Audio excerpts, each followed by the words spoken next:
Again, Adam LaRoche has made it to 25 RBIs. Jason Worth may get the night off tomorrow. Cubs have taken some serious blows. They've lost 3 in a row, 25 of their last 33. Zimmerman at that defense, getting ready to play behind Edwin Jackson moments from now.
Ball on Masson, brought to you by Jeep. Visit Jeep.com to learn more.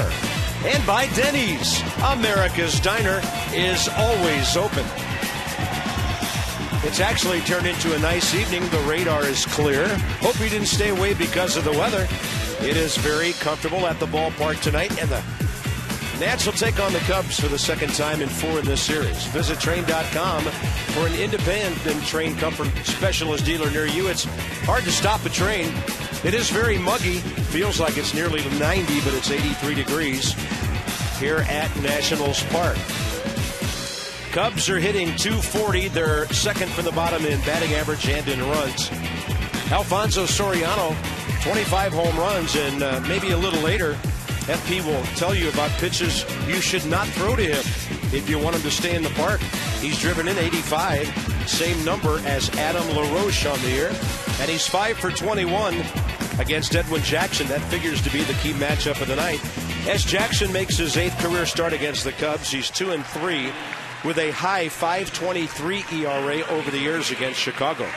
Yeah, last time out, Edwin Jackson against the Cards on Friday was outstanding in the Nats' 8-1 win. He gave up 1 earned run on just 4 hits over 8 innings, struck out 10, walked 2 through 123 pitches, 79 for strikes.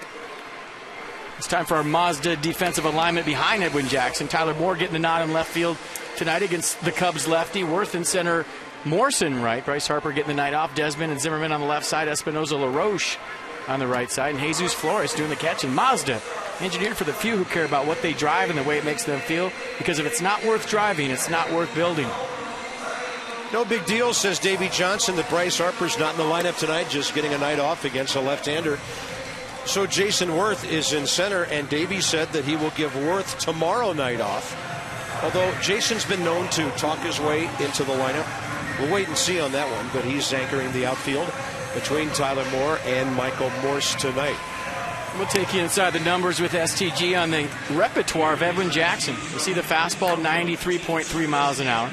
Slider, when it's good early, you know it's going to be a tough night for the opposition. And the pitch that I think has been a bread and butter pitch recently is the cutter, throwing at 92.5 miles an hour on average, and throwing it hard into lefties, change up and curve when he needs it.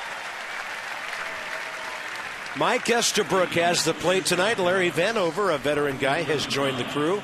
Jerry Lane's the crew chief at second base. Bill Miller at third. So the umpires have rotated around the last couple of days with 2 4-game series. I would expect these 4 to be around for the rest of this series. David De Jesus, longtime Kansas City Royal, Oakland Athletic last year. He's hitting .270 for the Cubs. 4 for 14 career against Edwin Jackson, whose first pitch is a fastball right in there. We're underway at 7:07.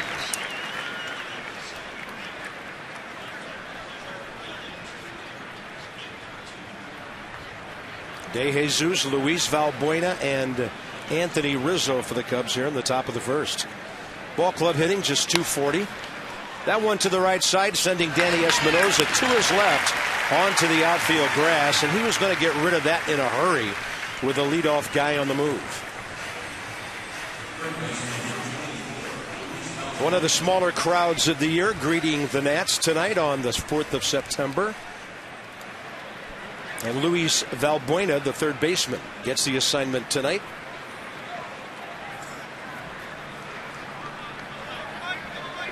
He was with Cleveland the last 3 years, Seattle before that, 26-year-old infielder from Venezuela. He's hitting .224.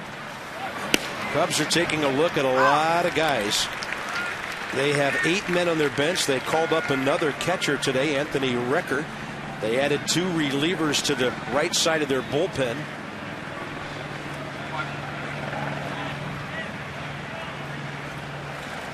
And the Nats making a couple of moves as well. Jin-Ming Wong is back off the DL.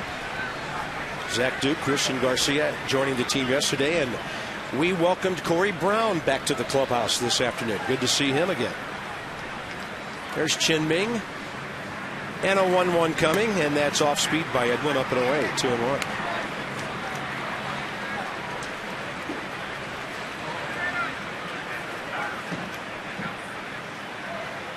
In a matter of seconds, the Braves will get underway at home.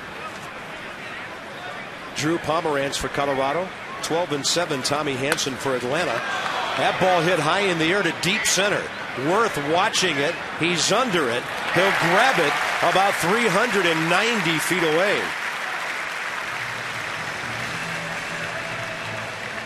A pretty good swing by Valbuena right there. But watch Jason Worth check the fence. Good center fielders always take their eyes off the ball, especially when it's hit this high. You have plenty of time to look away from the baseball. And Worth, just for a second, check the fence, see how far you have to go. Just a little subtle head turn. Right there. Okay, know where I'm at. Don't have to jump. Got plenty of room. Yeah, Valbuena coming close to his 5th homer of the year. Anthony Rizzo has hit 10, and Edwin Jackson throws a strike to him.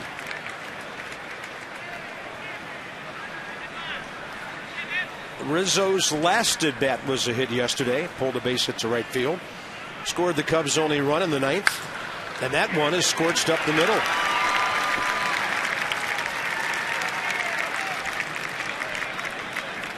That's a young man who's got a good future ahead of him. And with a Cub rebuilding like the Cubs are, he'll get a chance to play every day. And fastball up in the zone. You see the location from Jesus Flores. He had to reach up over his mask, so a fastball up for the first hit tonight for the Cubs. Yeah, Rizzo's only 23 years of age. He's at first base with 2 outs. Here's Alfonso Soriano.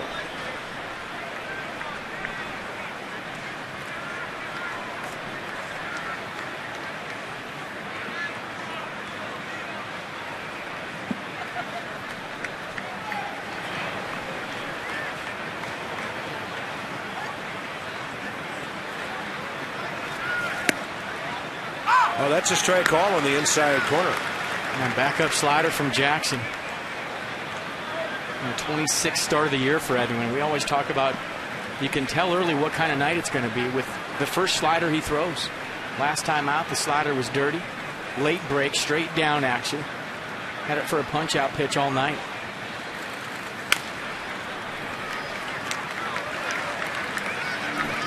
I got some more inside the numbers with STG. Look at Alfonso Soriano against the fastball this year. 304 average, 17 home runs. Change up breaking ball, no bueno. Fastball, lots of taters. To find out why employees choose STG, visit stginc.com. I told you folks, FP would tell you what not to throw him. No reason to on 0-2 unless you're going to throw it about 1.5 feet high. It's almost like you saw that before the game and you knew it was coming. I had an inkling. That's 87. That's a swing and a miss. And 3 off-speed pitches gets Edwin the strikeout of Soriano. He's off to a good start. No runs in the first. That's always good for him.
To 4th in the league now.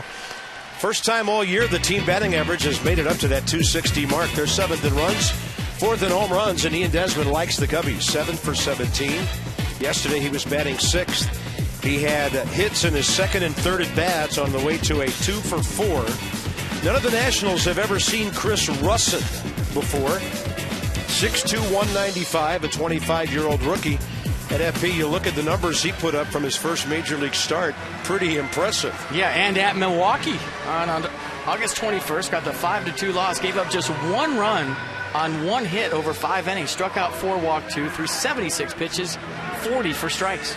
And by the way, see your authorized Dodge dealer. Check out their powerful lineup. It's a world of performance, design, and fuel efficiency. They bring us our Nationals lineup every day. Not singing Dazed and Confused to Jason Worth, though. Already 1 strike against Russin. Well, Worth 1 for 4 against the singer Samardzija yesterday. What a game he had. He was good. But you can look at this series now and say the Nats beat the Cubs' best pitcher. Go after these next 3 guys. Well, talking to Cubs people about Russin today, they said it's more about the intangibles, the mound presence he has. The tenacity that he features on the mound. Not so much the stuff, but the way he approaches hitters. No fear.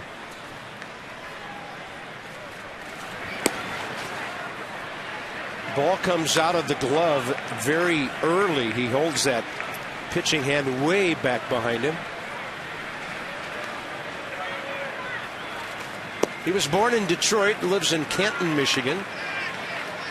From the University of Kentucky in 2009, he was their first all-SEC pitcher since Scott Downs back in 97.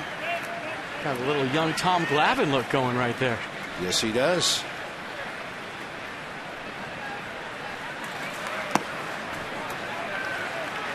Even Tom Glavine would have a hard time stealing strikes against Jason Worth.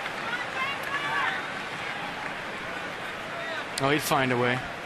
He is so tuned into where that strike zone is. 346 batting average his last 28 games. Add another couple of clicks to that, and Worth is aboard to lead off the game, his 2nd hit in this series. Larry Leadoff doing it again. He's amazing. That adds a couple of clicks onto the on-base percentage, which came in at 396. I think you'd be hard-pressed to find a better leadoff hitter in baseball right now as we speak than Jason Worth. Seems like every time you look up, he's standing on first base, whether it's a hit or a walk, getting the job done. And take care of this one early tonight. There goes a no-hitter. Ian Desmond is next. And as mentioned, getting multi-hit games. He's hit safely 5 of his last 6. Every one of them, he's had more than 1 hit. So he's on one of those hot streaks. And Ian's sitting at 287 starting the night. 19 home runs, 59 RBIs. And certain leadoff hitters will take 3-1 to start a game off, but if you got pop like Jason Worth has, there's no way you should ever take a 3-1 fastball. It's a good piece of hitting. Desmond had a right field idea on that one, fouls it off to the right. Let's check out Chris Russin in the pitch repertoire. Fastball. Not going to wow you with it. He's turning it over, got a little sink to it. He'll cut a fastball in on a righty. Pretty good change-up curveball to go with it.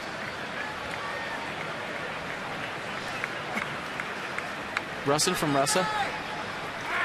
No, he's from Michigan. Oh, okay. Went to high school in Dearborn. By the way, one of the Cubs guys yesterday told us his name was Rouson. Well, then we found out he was confusing him with the Cubs' new hitting coach, James Rouson. It is Russin, despite what we might have told you yesterday. Listed at 6'2", 195, 4th rounder in the 09 draft. Cubs looking for arms to fill out this rotation for next year. And a 1-1 way outside. 80 on the off speed. Rockies, by the way, did not score in the top of the first at Atlanta against Tommy Hanson. What is wrong with them? They score everywhere else. Yeah, let's go. Come on, Rockies. Hey, rooting for Colorado to hit. It's September. We can do whatever we want. Yeah.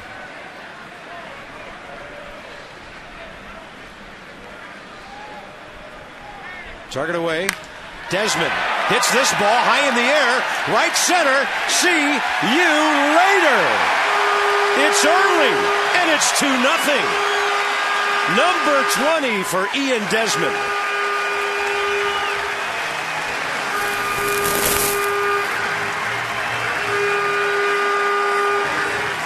Number 20 for number 20. And somebody's got to get that baseball for him.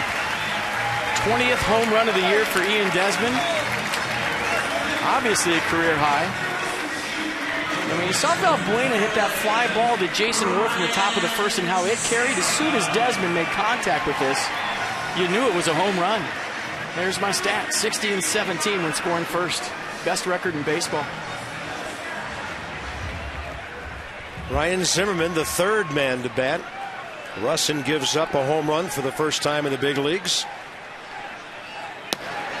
Throws a fastball right down there to Zimmerman. I'm going to check out the pitch. Fastball up. And Russin knew as soon as Desmond hit it, the sound, the location of the pitch. And that's the runway, folks. That's where the ball on a warm night here at Nats Park flies. About 385 where it went over the 15-foot scoreboard. Probably 20 more feet up at least. And Desmond's right now, he's talking about Russin's delivery and how he jumps at you and you jump with him. He's probably saying it took him a few pitches to figure that out. Funky delivery, first time facing a guy. Isn't that something, though? A shortstop going opposite field for a towering home run. Yeah, I'd say he figured it out. Homer number 146 for the Nats. They're approaching the top 3 in the league in that department. That's off speed. Zimmerman swings and misses. Wellington Castillo keeps it close and throws him out. Let's set the defense tonight for the Cubbies behind Russin. Soriano, Jackson, DeJesus in the outfield. Castro, Valbuena on the left side of the infield. Barney Rizzo on the right side. And one of the better names in baseball, Wellington Castillo doing the catching.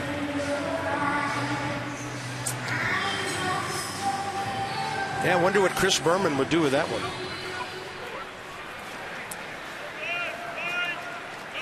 Michael Morris is 8 for his last 22.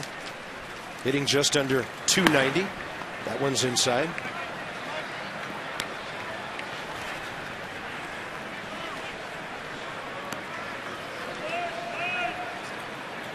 So that 8 for 22 over the last 6 games. Couple of RBIs. The triple in Miami that's a home run just about anywhere else. And the count's even 1-1.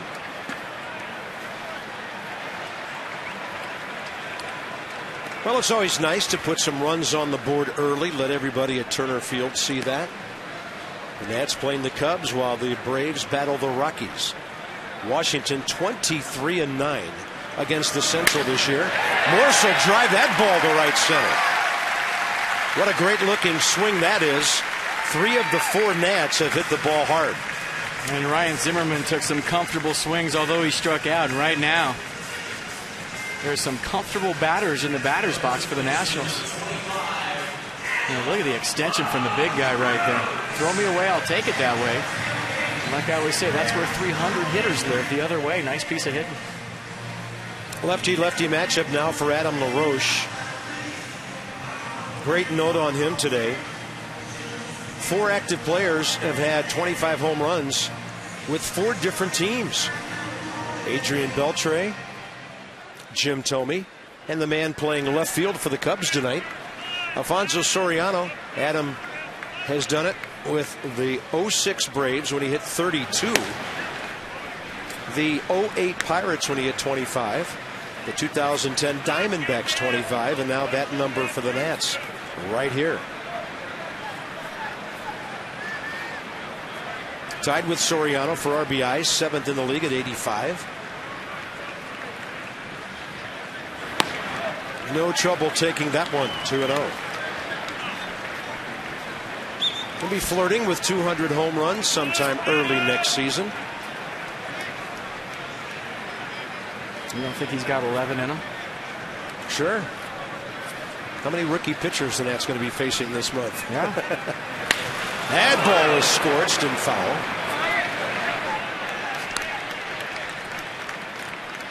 Check out the home run yesterday for Adam LaRoche.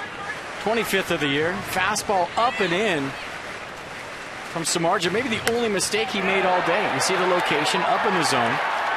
Tried to bury it on the inner half. Ran it back right out over the plate. And LaRoche knew what to do with it.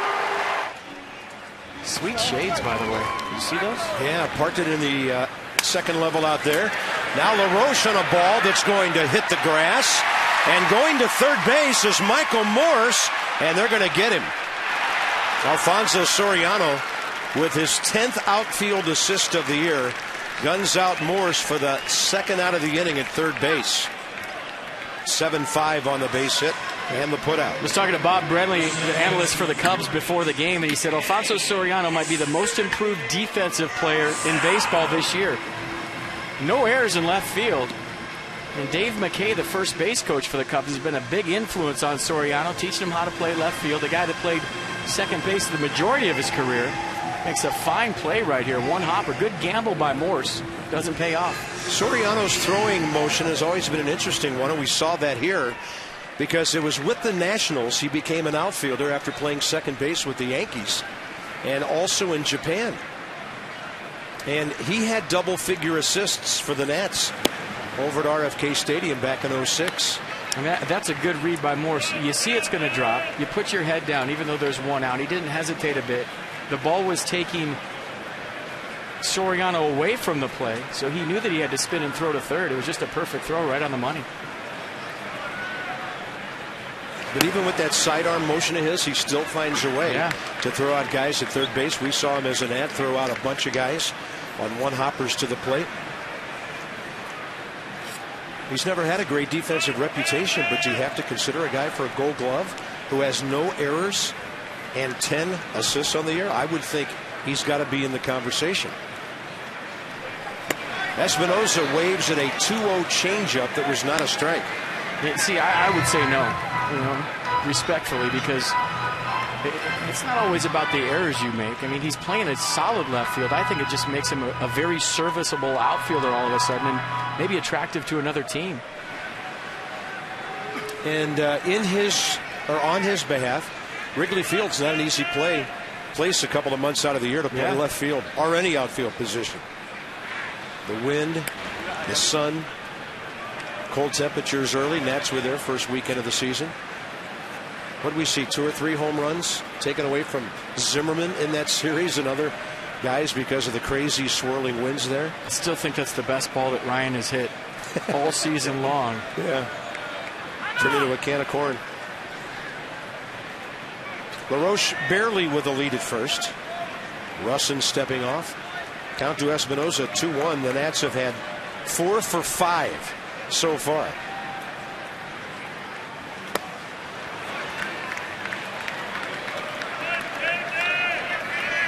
When he throws his changeup for a strike, it's pretty effective.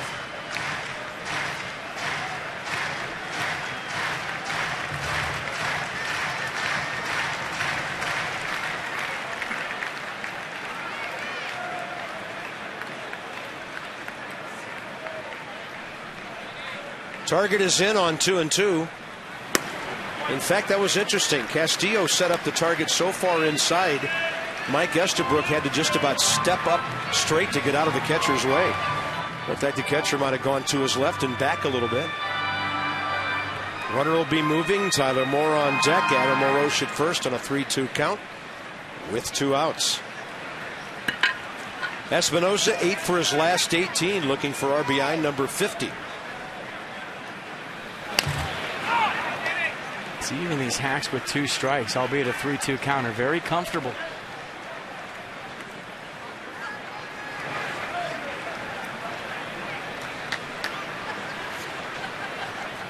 A lot of pitches. Just over half strikes. Nats have hit him hard, other than the LaRoche blooper. But as FP mentioned, comfortable, aggressive swings here. Pitch number 7 of this at bat coming. And Espinoza will pull it foul, way out ahead.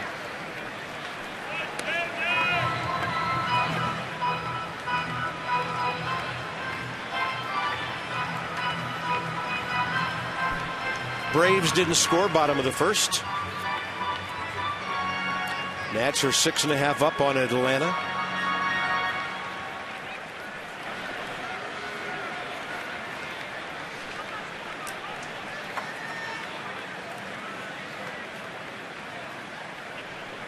Rizzo plays behind LaRoche, who's moving, and Danny Espinoza takes that ball way outside.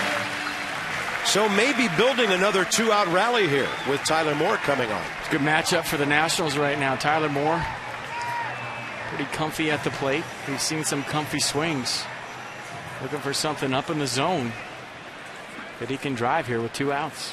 Chris Bosio was once a very good right-handed starter for the Milwaukee Brewers. He's the Cubs pitching coach.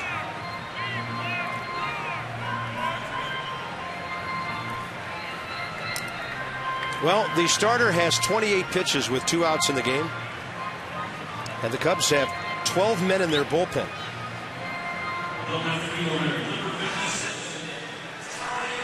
In fact, right-hander Jay Chapman just called up today, just got up. He came up with another young righty named Rafael Dolis.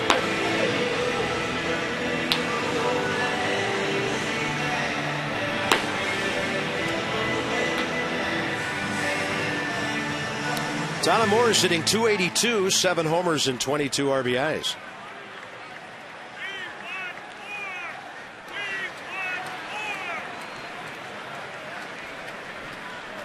Rizzo 30 feet off the line at first. Just in case there was an off-speed pitch away, which there was, but Tyler trying to do more than bump it the other way.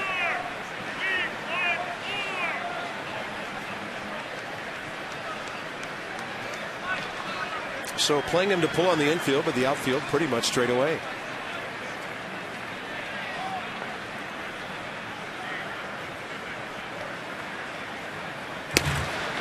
That'll be a called strike, high in the zone, 80 miles an hour, and the count's 0-2.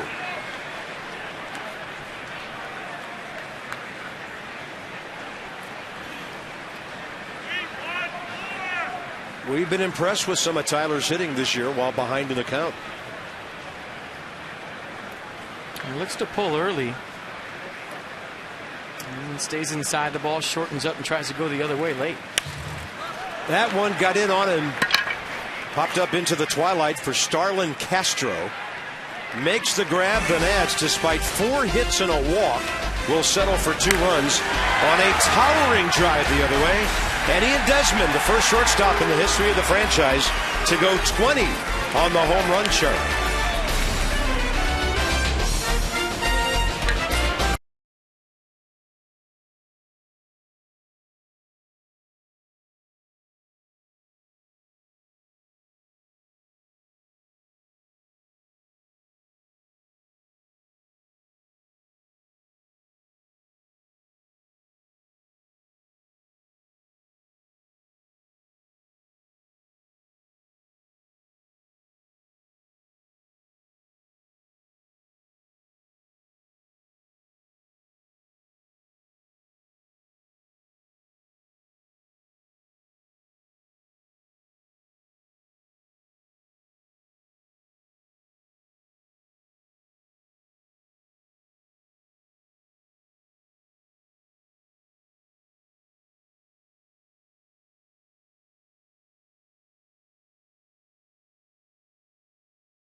Offense, range, looking up to check out the twilight.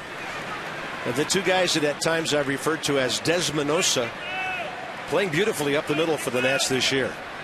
Let's have a look at some STG inside the numbers on these 2 guys. Last week, hitting over 400, making no errors and driving in a run every day. Find out why employees choose STGinc.com. Edwin Jackson's 12th pitch of the game is a strike to Starlin Castro. Had a friendly debate with Pat Listdash last night. He said he'd take his middle infield over the Nats, and I said, well, that's a good debate. Starlin Castro, Darwin Barney, Ian Desmond, Danny Espinoza, all 4 young, good middle infielders. Castro's made 21 errors. He has a high ceiling, though. A couple of all-star berths already. I guess you'd have to project him out to when he's Ian Desmond's age, right? In about 4 years. Yeah, that's fair. I just finally said, hey, they're all good. Darwin Barney is 26, so he's older than Danny Espinoza. He's only made 2 errors all year. Castro with a swing and a foul tip on a good breaking ball. Count remains 2-2. 2 errors all year and 119 straight games without an error. Yeah. Darwin Barney. The National League single season record.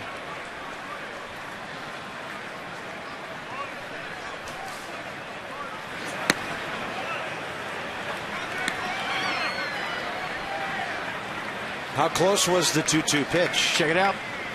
Everything down in the zone this sequence. A little cut fastball, 91 from Jackson, up and away.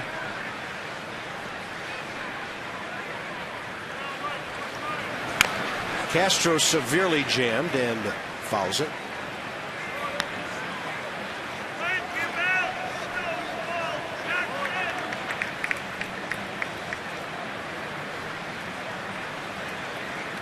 They're in the bottom of the second now at Atlanta, no score. So Tommy Hansen's put a couple of zeros on the board. Edwin had a quick first inning. Tough leadoff guy here, 3-2 again to Castro. Has him reaching. Got to be tough for Starlin Castro batting 5th in this lineup. Bunch of young guys behind him, doesn't get much protection. So he probably will leave the zone on occasion on a 3-ball count, 3-2 like it is here, and try to do something big, try to drive the ball. He's walked 27 times, so he ain't taking anything. Yeah. 3-2 count. 535 at-bats. Walked 27 times. You pretty much have to throw one to the screen to put him on right here. I think last year he was hitting further up in the lineup. Let's see, back in 2011, he walked only 35 times all year. So he'll work this to at least a 9-pitch at bat.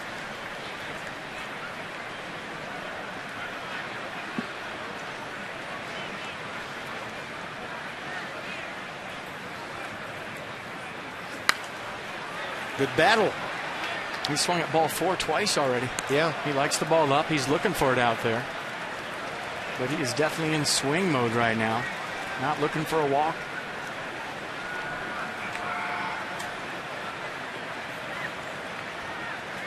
.300 in nearly a full season, 2010, and then .307 his first full year last year. That's going to get him looking. He's upset at himself for not being able to pull that trigger. Great pitch by Edwin for his second strikeout. And I see the frustration from Castro. Good slider, 3-2 from Jackson. Locked him up. He was betting fastball, got the slider.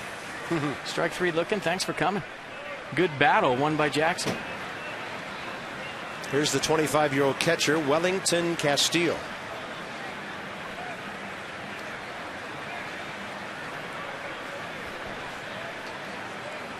He's on a 3-game hitting streak, 5 for his last 9. A little bit of action with the Cubs in 2010 and last year. 242 over that time, but getting a lot more exposure this season, hitting a healthy 283.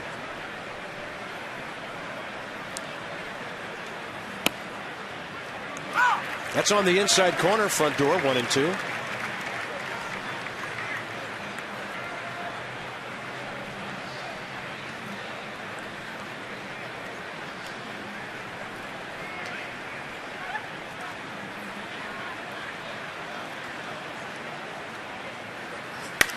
Fastball away. Easy out, Danny Espinosa. 3 straight for Edwin since the Rizzo base hit. The second inning tonight presented by Luna. Call for the Luna double. Get your second room of flooring free at 877-241-LUNA.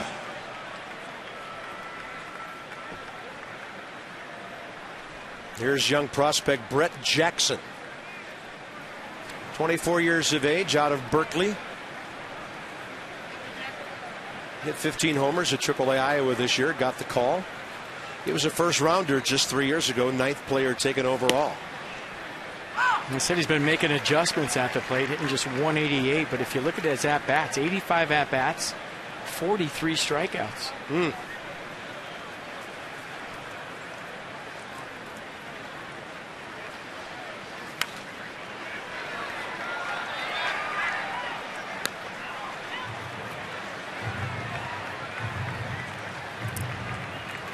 He hit .303 in 3 years at Cal Berkeley.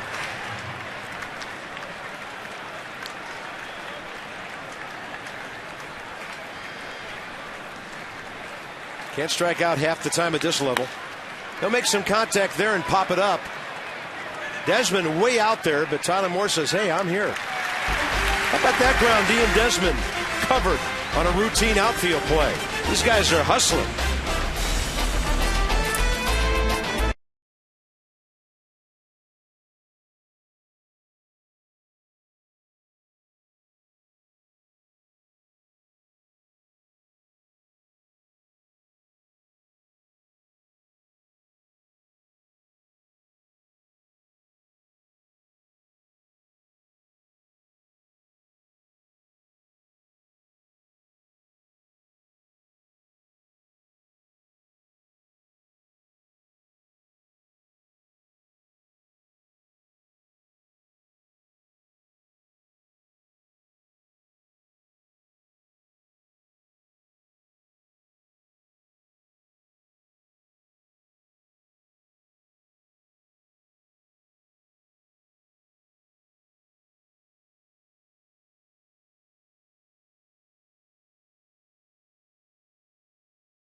at our ballpark. That's how important Nationals baseball is right now. Well, he knows what's up. The Yankees are 76 and 58. The Nats are 82 and 52. So, hey, all aboard. There's plenty of room on the bandwagon. I used to run into Keith at Yankee Stadium a lot. He was at Citi Field earlier this year. Came to see us up in the booth when the Nats were playing the Mets. Does he know what a messenger bag is? Nope. We'll all find out Thursday night. Cubs are here at 7:05. First 15,000 fans receive a messenger bag presented by United Airlines. You must enter the center field gates to receive that item. Go to nationals.com/tickets to check it out. Some restrictions apply. Only certain nations will allow you over their borders with that messenger bag. One of the greatest unsolved mysteries in the history of Nationals baseball. Yeah. Well, we found out about the American University T-shirt the other night. That was very cool. Yeah. The whole wonk thing. I'll bet it's awesome. I just wait. don't know what one is. Well, if you come in the regular press entrance, you're not going to get one. This is Jesus Flores getting a start tonight. On a 1-0 pitch, Jesus takes one in there. I mean, they won't have a messenger. Bring me a messenger bag. He promised not to shoot him or her. Suzuki, a well-deserved night off. Kurtzman playing well, catching beautifully. Thing about Davey right now in this ball club, nobody wants to take a day off, but he has to kind of tell guys, no, I'm going to sit you out. They all want to play. They want to be in there every day. When you're going like this, why not?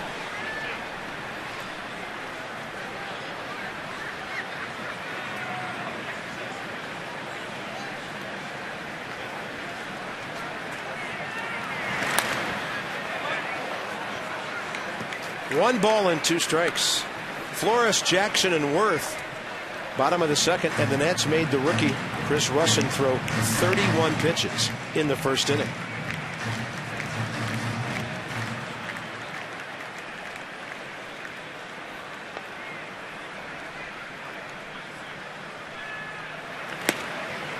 Fastball up and away. Edwin has 9 hits, still hunting his first RBI of the year.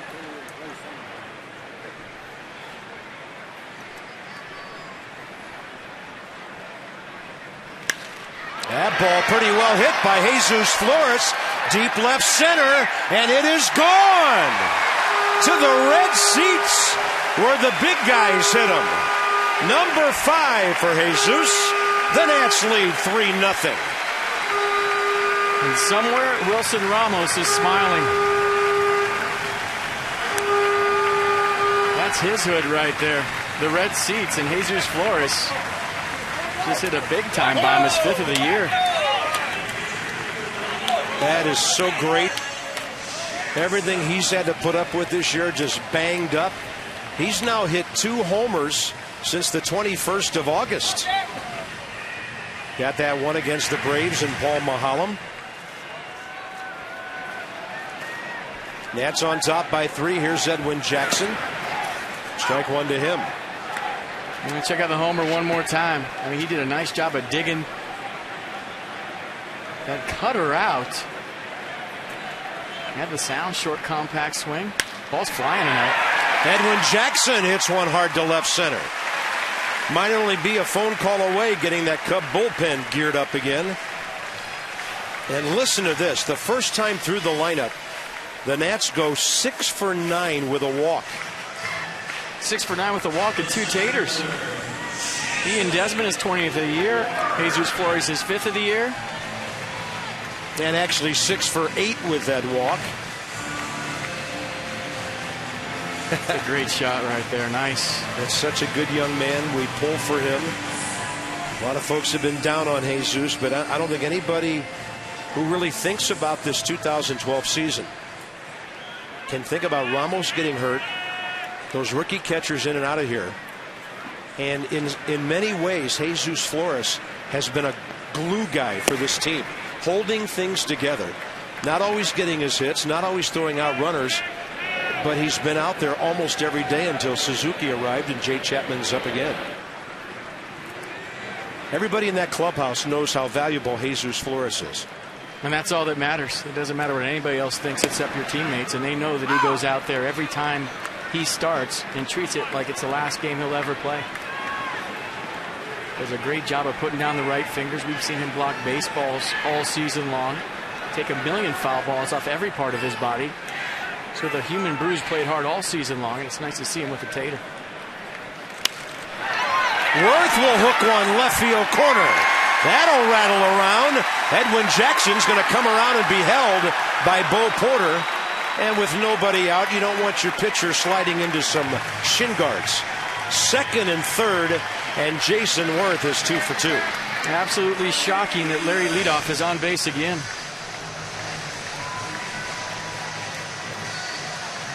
And see, when you're going good, you have plate coverage, meaning you're covering the fastball. But if you get fooled, you keep your hands back, you stay through the baseball, and Worth was fooled on that, but kept his hands back through the barrel at it, got himself a double. So 7 of the first 10 Nats hitters with hits now. Wow.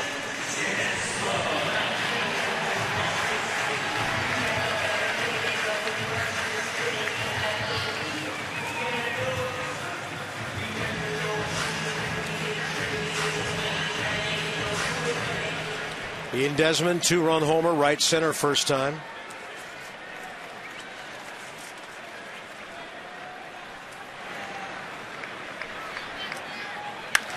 And he goes up hacking. This ball heading for the wall. It'll deaden at the bottom of the center field wall. Easily scoring Jackson and Worth. And the Nationals lead 5-0. 6 total bases. 3 RBIs already, Ian Desmond. 8 of the first 11 Nats hitters now with a hit. And there hasn't been a cheapie in the bunch, folks. Another pitch up from Russin. Desmond all over it. It was just a matter of, would this ball stay up? Was there enough backspin to get out of the park, hit the bottom of the fence? 2 more RBIs for Desmond. And the hits are raining down for the Nats here at Nats Park tonight. Wow. Nationals have knocked out the young starter, Chris Russin. This call to the bullpen. Packaged by the UPS store. We love logistics.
Of this season, second of his career, and the first one was in his first couple of days in the big leagues back in September of 2009 against the Phillies.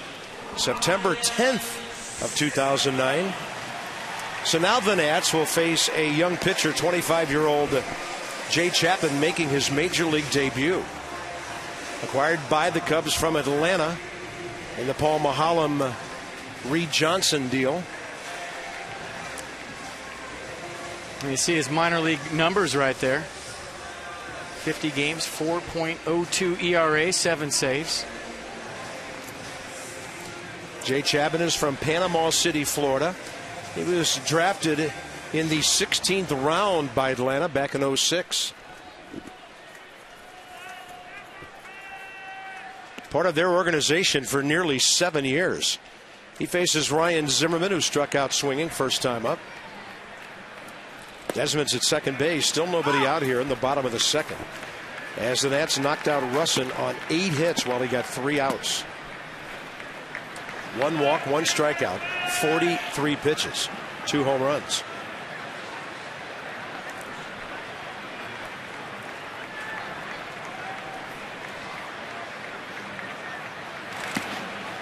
That's off speed, 84 outside, 1 ball, 1 strike.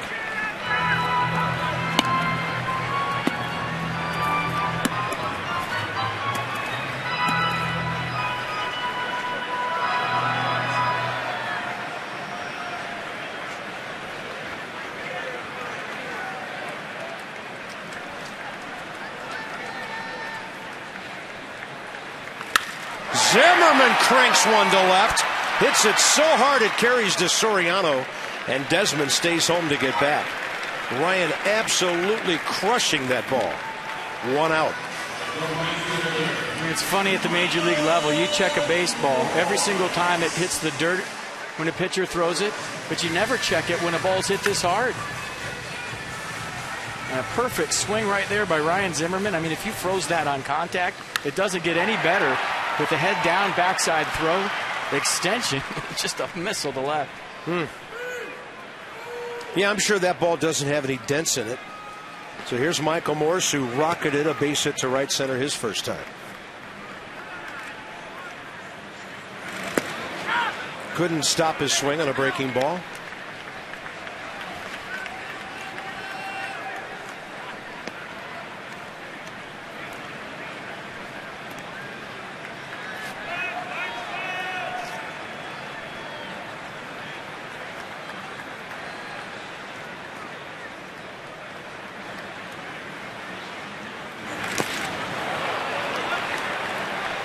And as you've mentioned, with that hand and the thumb bugging him lately, those are not comfortable finishes for those kind of swings. It hurts worse to swing and miss than actually get jammed. Well, both don't feel good, but it's just a case of betting fastball and getting back-to-back sliders.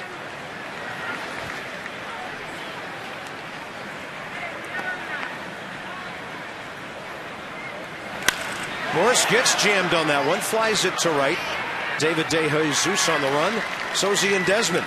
He'll motor over to third base with 2 outs.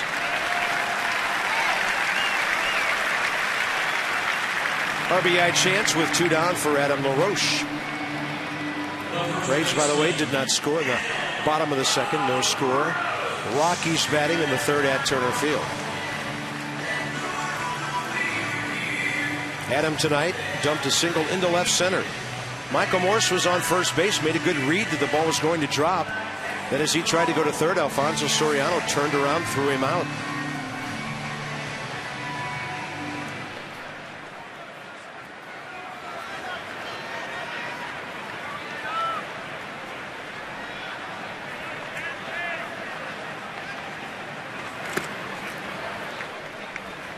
Chapman starts him out off speed, up and away.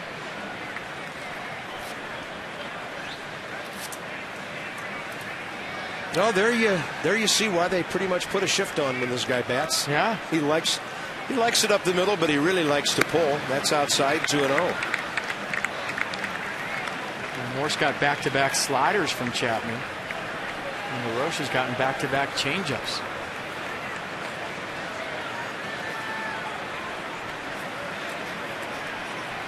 I'm having a hard time remembering those 21 to left. 2-0. I do remember an opposite field home run or 2 that he's hit that way. Adam can use the whole ballpark based on how they pitch him. It's funny, I would have guessed he had more than 21 hits the other way.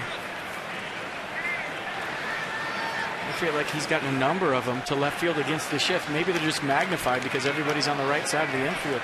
3-0. That is a high strike. Tailing away, not exactly right down the middle on which you would turn the bat loose.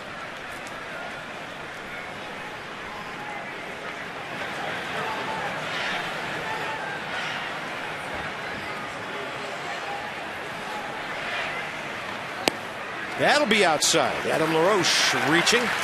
The Nats have a corner situation with 2 outs. Danny Espinosa will bat for the second time. He walked his first time up.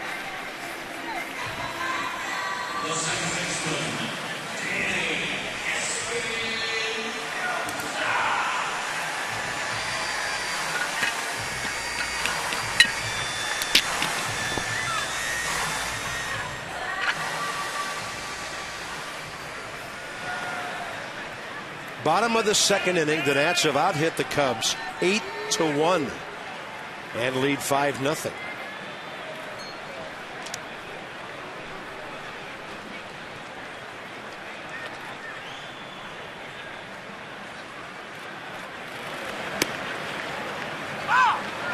He'll start him with a change-up and get a strike.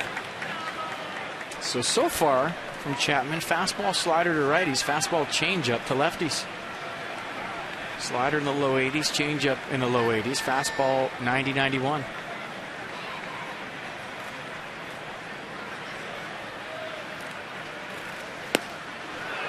'82 on that diver, down and away.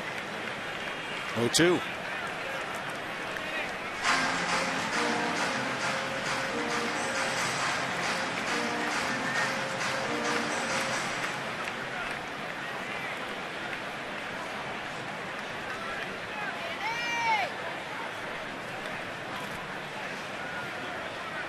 Target way up.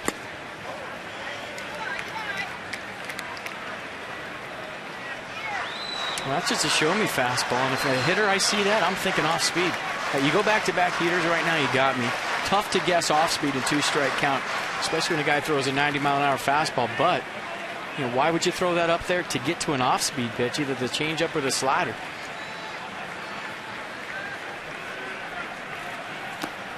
He goes, change up, low and away. That was a little harder than some of the others at 85.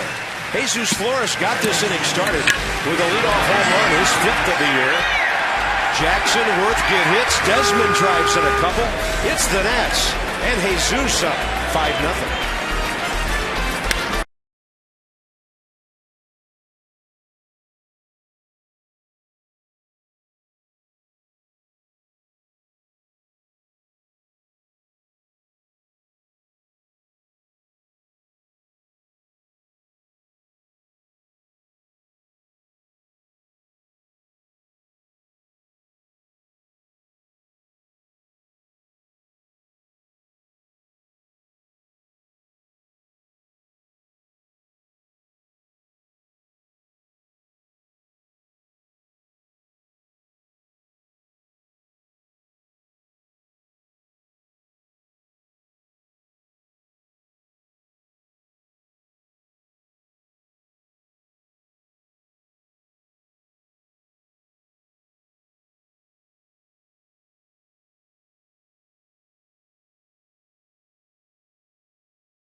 And the Nationals lead the Cubs 5-0, and this may be the first winning season for the Nationals since coming to the D.C. area. But if you ask anybody in this clubhouse, they will say there is plenty of unfinished business left, and they haven't accomplished anything really yet. And Ryan Zimmerman is one guy that's been through so much with this franchise, and he said, you know, when you're having a winning season and it's not a huge storyline, that just tells you how far we have come. He said it's been a lot of fun to be a part of.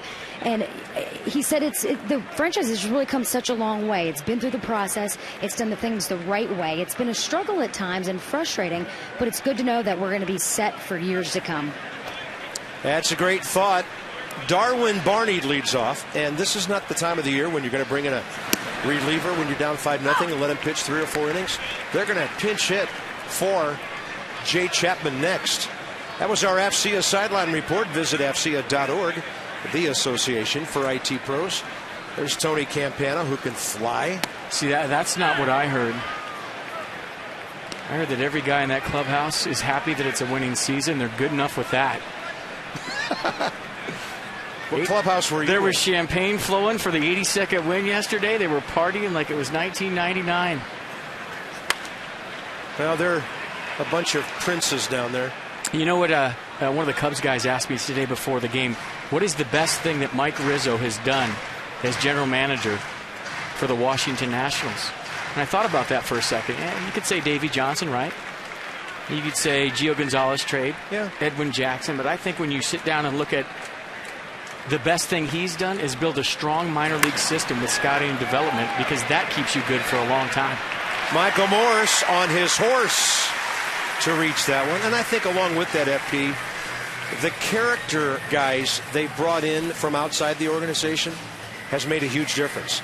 There was a clubhouse here 3-4 years ago that needed some cleaning, and the Nats did that. And it's about as good a group of guys that could be together for 7.5 months, spring training, then the season, then October too, that you could put together. Character is a big part of this whole thing. And like, we always say, when you're 30 games over 500, you could pick a lot of things, but I think the Gio Gonzalez trade was amazing. Signing Edwin Jackson, obviously a horse getting the job done. But when you look at Ian Desmond, Danny Espinosa, Bryce Harper, Steven Strasburg, Tyler Moore, Lombardozzi, the minor league guys and the guys that are on their way as well, that's how, as a franchise, you stay good for a long time. Yep. And you got to tip your cap to the minor league guys that get absolutely no credit for it. The guys that are riding buses for 10 hours a day, the scouts that scouted these guys. All the guys behind the scenes that Mike Rizzo has assembled, those are the guys that deserve a lot of credit for what's going on right now, right here today.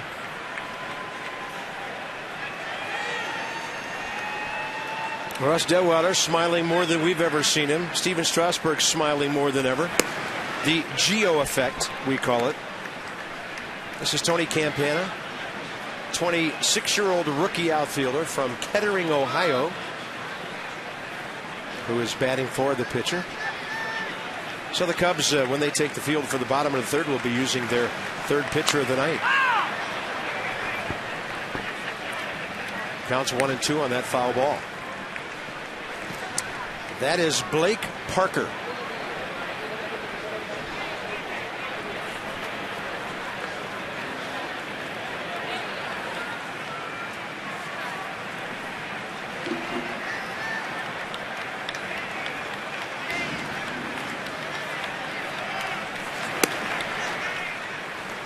.96 with some hard sink to it, right under the hands of the left-handed batter.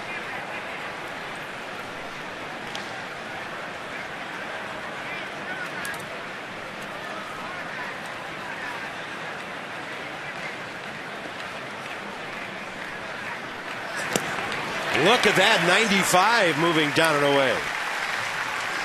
6 in a row for Edwin Jackson. Third strikeout tonight.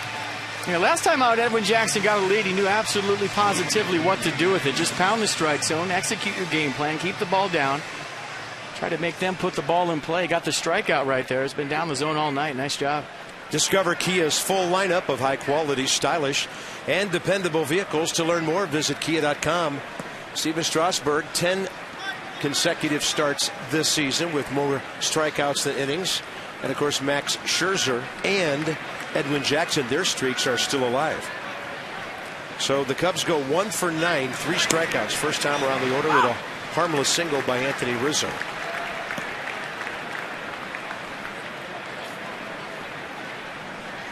David DeJesus led off the game with a ground ball to Danny Espinosa.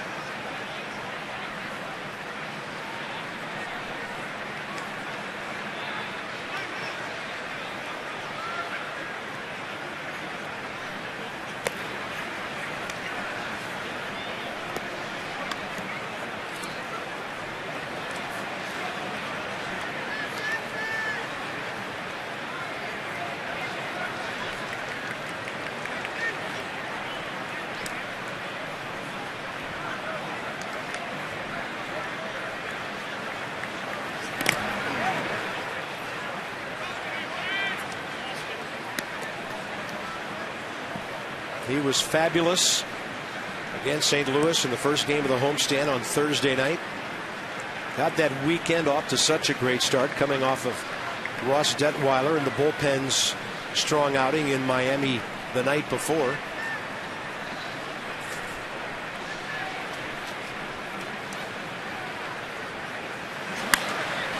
And that ball popped up right on the infield for Ian Desmond. 7 straight for Edwin Jackson, working with a big lead but pitching like it's a tight game.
And it's a lot of action, enough for an entire night. Nats have 5 runs on 8 hits. Edwin Jackson pitching beautifully, 30 strikes in those 41 pitches. Jesus Flores and Desmond have gone deep. RBIs, hits up and down the lineup tonight. Yeah, first time up for Ian Desmond, home run number 20. Got a pitch up, went the other way, knew it as soon as he hit it. Ball flying to right center, but he squared that baseball up. 20th home run, second time up. Almost had 2. Bottom of the fence, double. So Ian Desmond 2 for 2. Home run double. 4 RBIs. He's been up in the first and the second. Right now, he's on pace for 16 RBIs tonight if he hits every inning. Cubs try to get things settled down here. They'll go with Blake Parker, 16th rounder from 06. Pitched collegiately at the University of Arkansas. And he just came off the 60-day disabled list. He had a stress reaction in his right elbow early June. A 3-pitch guy, fastball, slider, an occasional change at 5% of the time, but his fastball goes in the low 90s, averaging 92. Slider averaging 79. Big guy, 6'3", 225. Snappy breaking ball for a strike to Tyler Moore. Flores and Jackson to follow, bottom 3.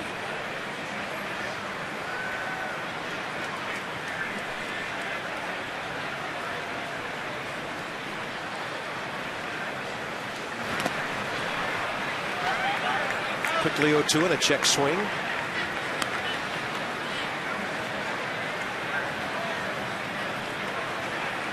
Braves are batting at home, bottom of the 3rd. 2 on, 1 out. Freddie Freeman hitting.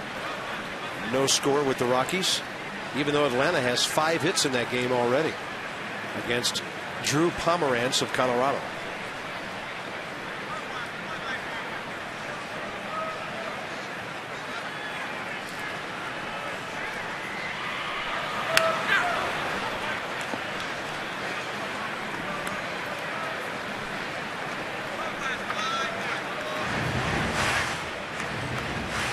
Home run man Jesus Flores is next.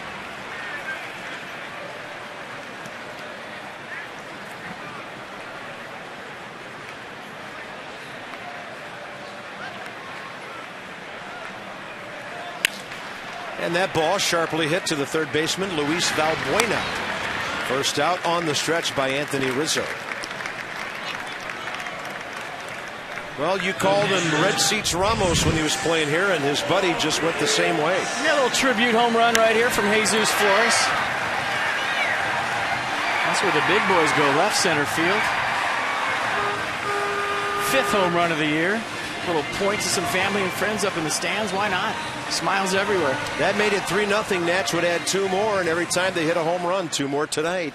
$200 to the Children's National Medical Center from our friends, the very generous Washington area Lexus dealers. 147 home runs now for the Nats. Flores 5 of them.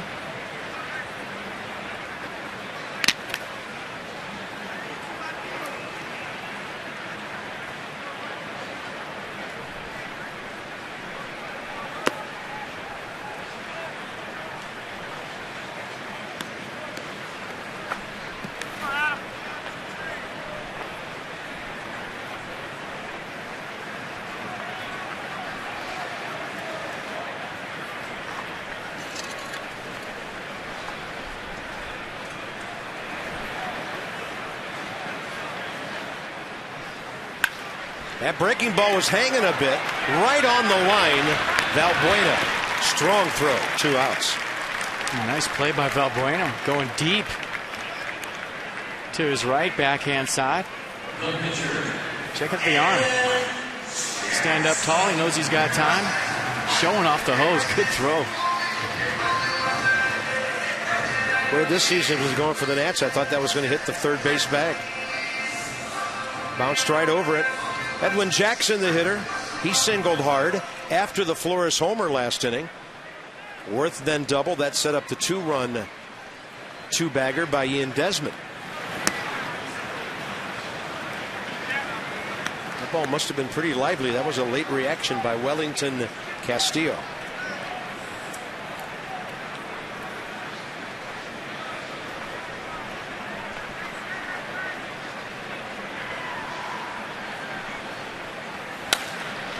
Little serve to right, and Edwin's 2 for 2. So let's check out that batting average now, as he's 11 for 49 on the year, batting .224.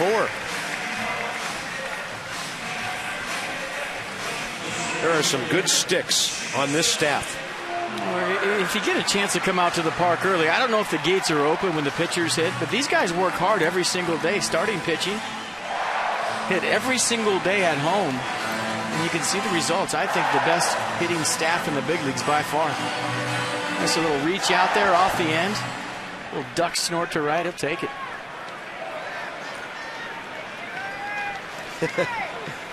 Ross Detweiler watching his buddy follow him up very well indeed, again like they did last week. Jason Worth has a single, a double, 2 runs scored. Batting average now at .319. On base percentage right at the .400 mark. He's hitting over .350 now since his return from the DL.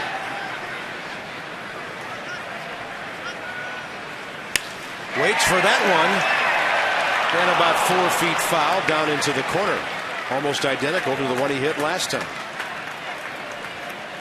Let's go inside the numbers with Kia. They have a full lineup of high-quality, stylish, and dependable vehicles. Visit Kia.com. So as a leadoff man, hitting .375. It's pretty good, Larry. And he's really bad when he hits us elsewhere, .304. Yeah, but leading off is all about on-base percentage. Obviously, he has great average. It just seems like he's on base every single time lately.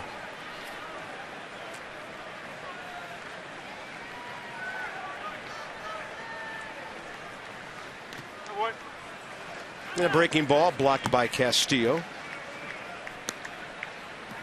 And the .407 on base percentage in the leadoff spot is the number that impresses me the most. Yeah, and overall, even when he just barely hits over .300, anywhere else in the lineup, his on base percentage overall is still at .400.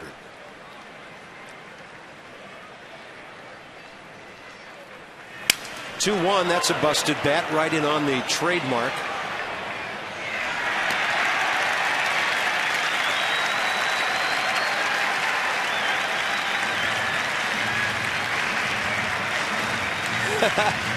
Souvenir and a hug from Mom and a nice ovation, and he is stunned.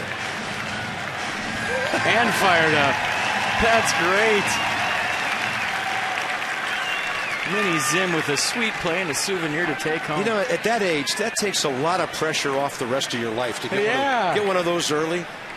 It's like a hole-in-one. Yeah.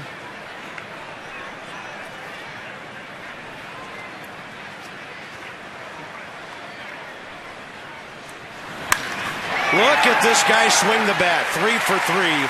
Jason Worth. Unbelievable hitting. Squaring everything up. And the Nats are into double figures in hits now. Yeah, that was one of those where Wellington Castillo stood up, wanted the ball elevated. See where he wants it? Watch where it is, right down the middle. See on pitch track, cut it right in half. Fastball center cut for Jason Worth, and when you're hot, you do not miss those ever. So Worth hitting .322 now. And Ian Desmond, 6 total bases tonight, home run double, 4 RBIs. He still has 6 more innings or so to get 1 more for a career high. If he goes deep right here, I was totally wrong. He is on pace for more than 16 RBIs in this game. Now they'll walk him at some point. 10 hits already for the Nationals. And despite a couple of guys on base, the Braves didn't score in the 3rd at home. Carlos Gonzalez batting against Tommy Hanson. Top of the 4th, Colorado at Atlanta scoreless.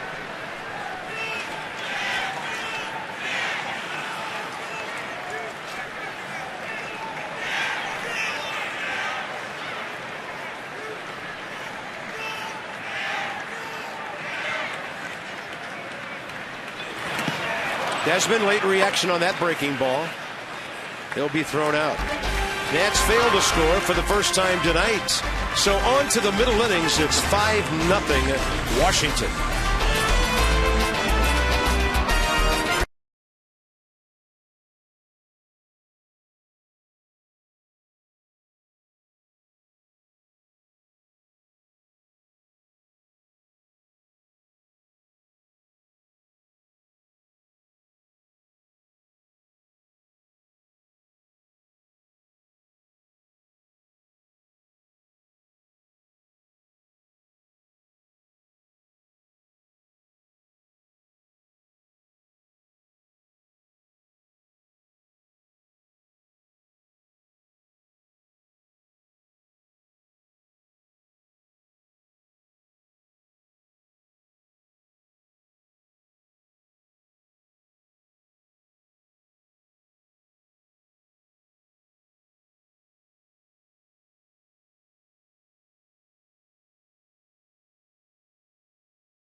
Brought to you by Mercedes-Benz. Located on the web at MBUSA.com.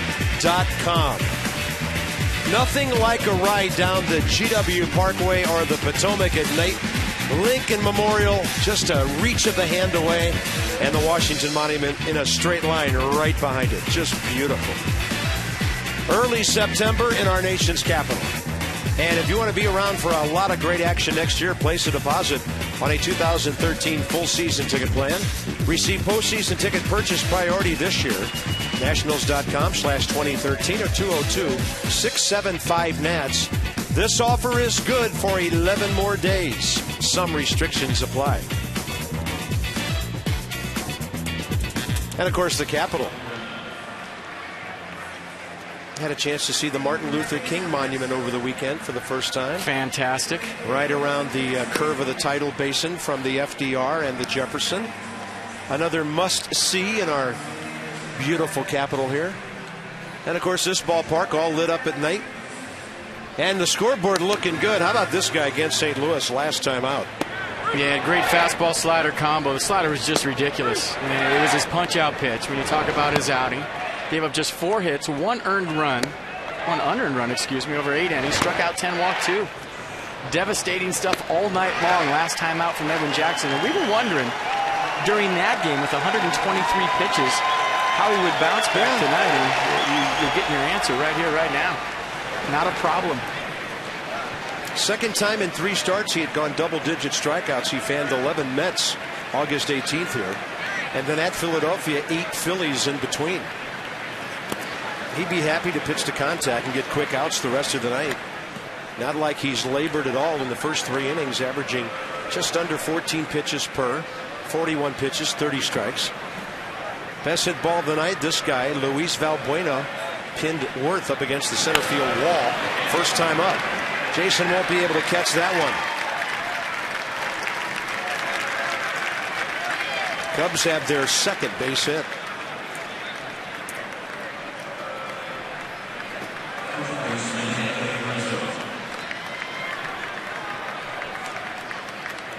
Beautiful night in D.C. Nats have out hit the Cubbies 10-2, lead 5-0.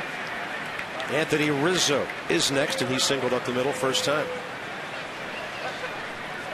Remember I said Carlos Gonzalez was batting against Tommy Hanson? He just hit his 22nd home run. Rockies at Atlanta 1-0, top of the 4th. Yeah, babe. That ball scorched up the middle. Rizzo 2 for 2. That's a pretty swing right there from Anthony Rizzo. Stayed inside it nice, let the ball travel, let it get deep, and just hit a rocket right back up the middle. Short, compact swing. The difference between Rizzo last year and this year, see where his hands are? Almost like Lombardozzi. He's starting them way closer to his belt this year, keeping his hands down, just firing them straight to the ball. Last year, his hands up behind his helmet. Made the adjustment this year, dropping those things, then dropping them right on the ball. Things get interesting now. Alfonso Soriano has 5 career hits, a homer, 3 RBIs against Edwin Jackson. He could change the tone of this game in an instant.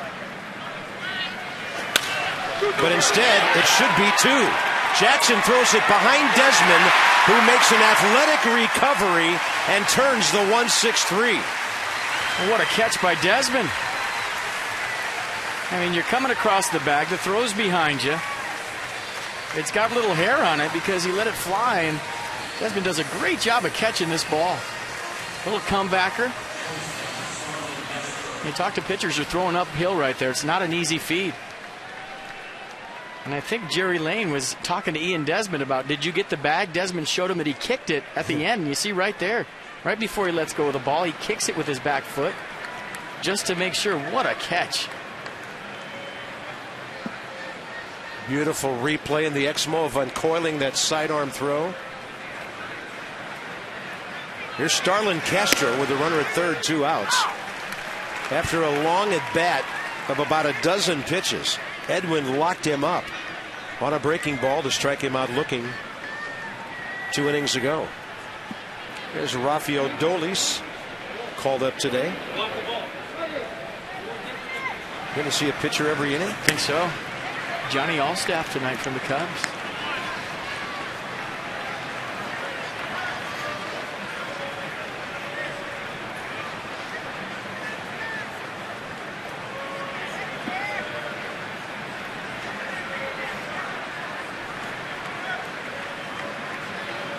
Wide open stance by Castro, who has driven in 65 runs. I think we talked about this in Chicago, FP. His setup really reminds me of Hanley Ramirez. He's a big kid for a young shortstop, too. Now, he's at his best when he goes the other way, but a guy that can hit the ball to all fields. Got a little bit of pop. Good solid hitter. Good looking young shortstop. A lot of the same mannerisms as Ramirez, the former Marlin. We'll see him here on the next homestand when the Dodgers come in. 2 balls and 2 strikes. Jesus the block, keeping Valbuena at third here in the 4th.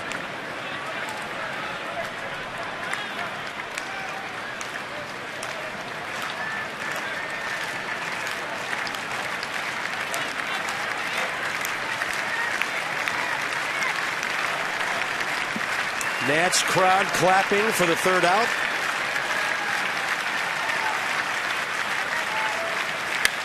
And they're not going to get it. Castro the other way. RBI number 66. Cubs are on the board with their third hit of the inning. And the double play looks really big right now. That's 3 hard hit balls this inning for the Cubs. Valbuena started it off with a line drive to left center. Rizzo with a screamer up the middle. And Starlin Castro with a well hit ball to right field for a 2-out RBI. And I think the Nats know against the Chicago lineup, now you're kind of beyond their veteran guys. And you're dealing with young hitters who can be aggressive and a little erratic and try to make some things happen. Because Rizzo, Soriano, and Castro, that's their murderer's row. So now they're done in this inning. Time to go get that third out. It's a strike to Castillo. Bounced out to Espinoza, first time up.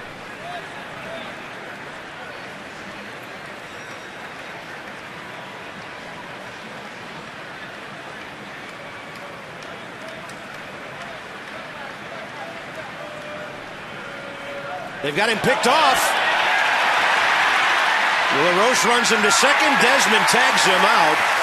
What a horrible base running mistake when you just got on the board and you're still down by 4 runs.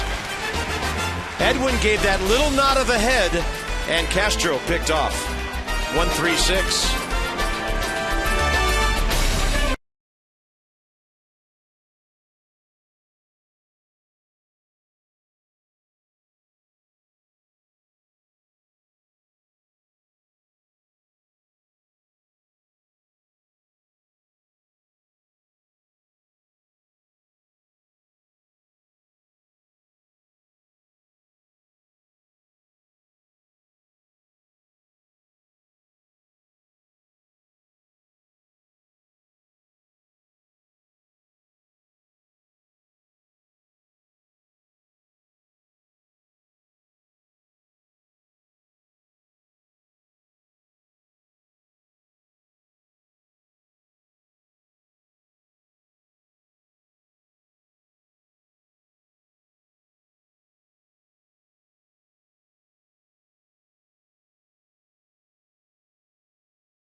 Down your running game, and Starlin Castro looking for a pitch to go on right here off of Edwin Jackson. I'm going to tell you why he got him. You didn't see how long right there Edwin Jackson held, but that's one of those things where if you got a guy and you think he's antsy, it's actually a play from the bench where you hold, let the guy hang himself, and then step off. He was just stepping off to see what was going on over at first. Castro got antsy.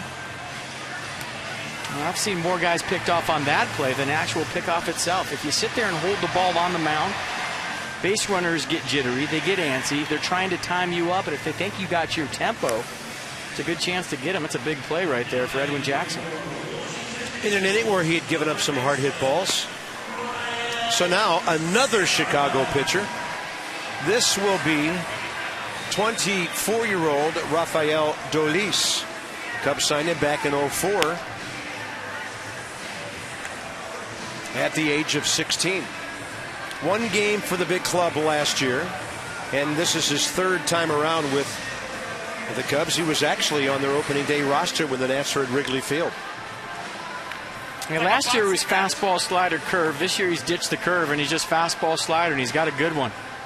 Fastball he throws 87% of the time, in the mid-90s. Only throws the slider 12% of the time, so good chance that Ryan Zimmerman's going to see a heater. Ryan followed by Morse and LaRoche here, bottom of the 4th. You look young no matter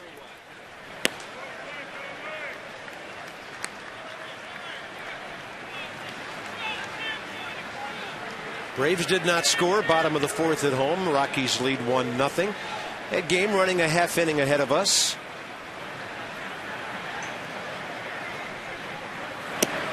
That is outside, 2-0. There's a lot of baseball to be played in this game here tonight. Oh, yeah. It feels like it's more than 5-1 because the Nats have 10 hits on the board, a couple of home runs, but there's a lot of game left.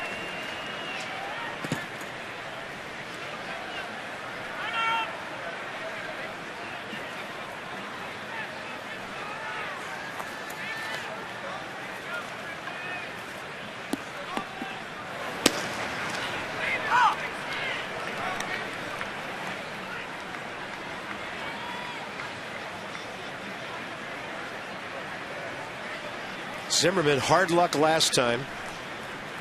Just absolutely murdered the ball to left, caught by Soriano. 2-1 hitters count here. He'll take it low and away, ball 3.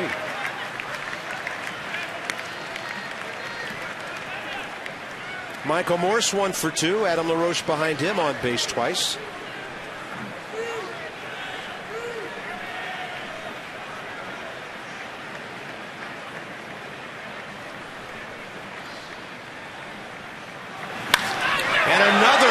Ball by Zimmerman.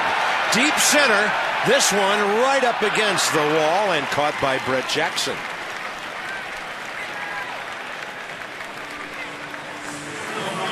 I don't think Ryan Zimmerman likes playing the Cubs. It seems like he's made some pretty hard outs against this ball club all year long.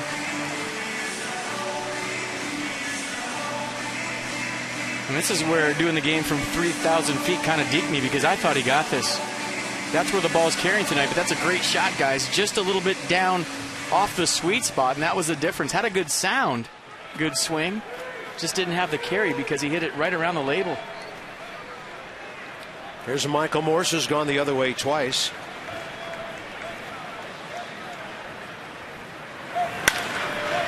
And a third time, this ground ball handled by Darwin Barney, 2 outs.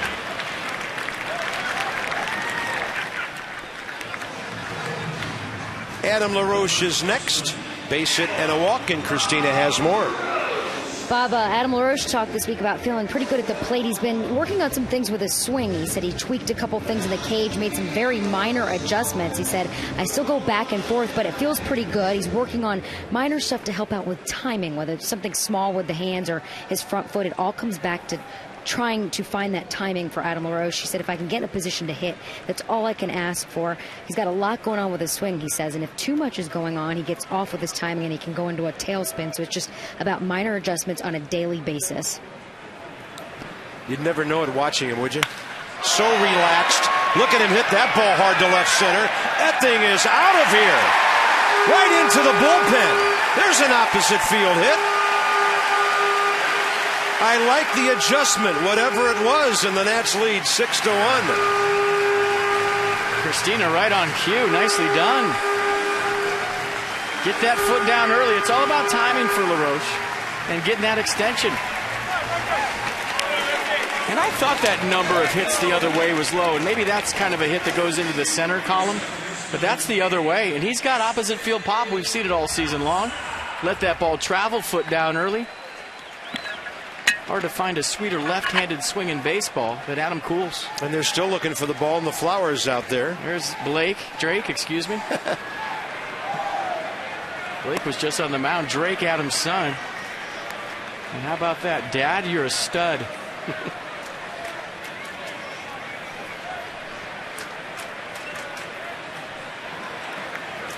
They just finally found that baseball out there.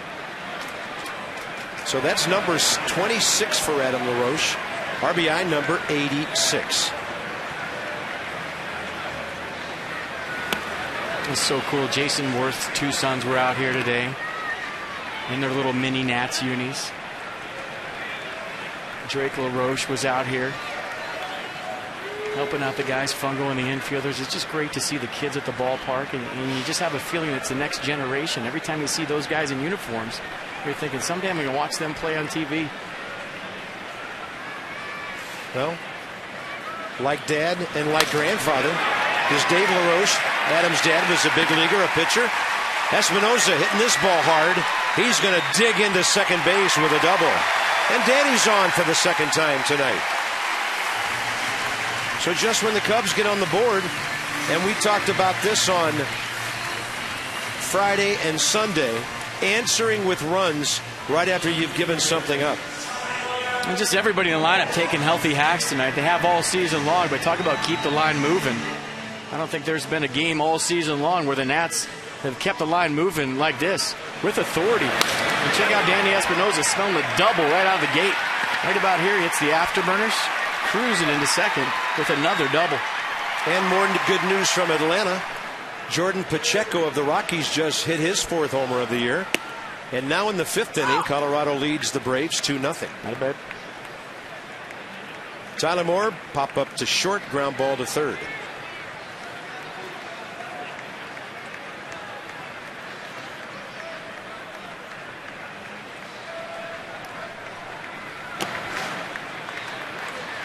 Counts even 1-1.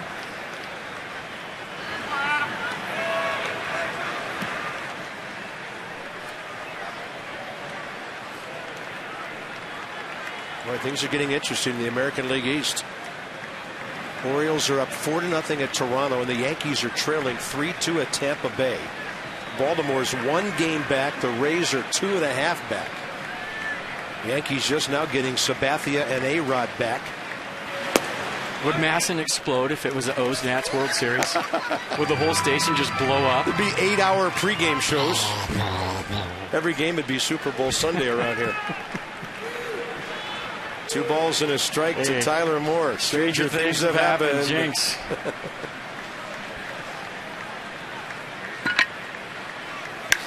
Look at that ball. See you later. It is 8-1 Washington on a titanic blast by Tyler Moore. Goodness.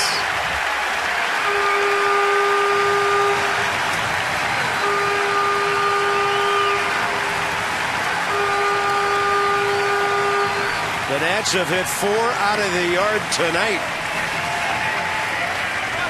I mean, just a towering home run to left field. One of the higher ones we've seen all season long. And he said something funny that get Strasburg and Coach cracking up.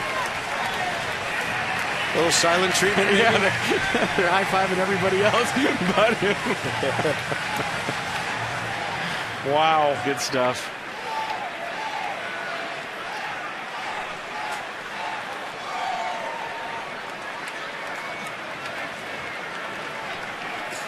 Zach Duke talking yesterday about the decimation of the Syracuse ball club by all the guys who got called up to the Nats. Harper, he mentioned Tyler Moore just as Tyler walked by his locker.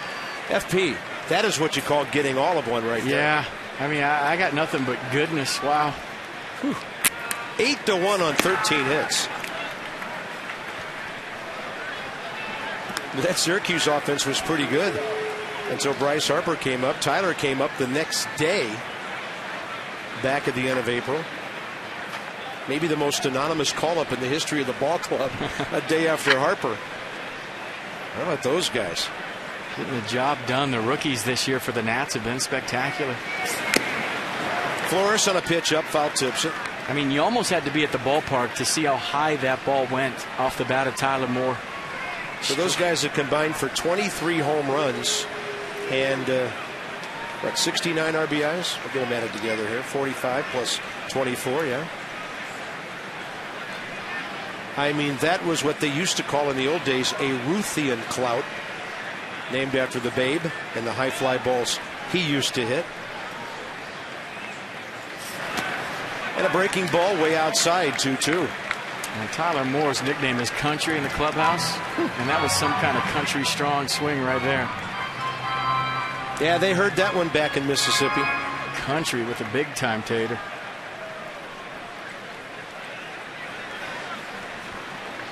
LaRoche, Espinosa, Moore, homer, double homer.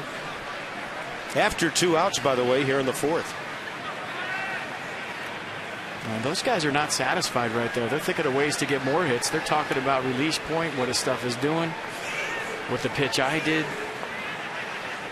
which I saw did. And they're still grinding in there, thinking about ways to get more at-bats. And you have to be greedy as a hitter because days like this don't come along very often. And every at-bat counts.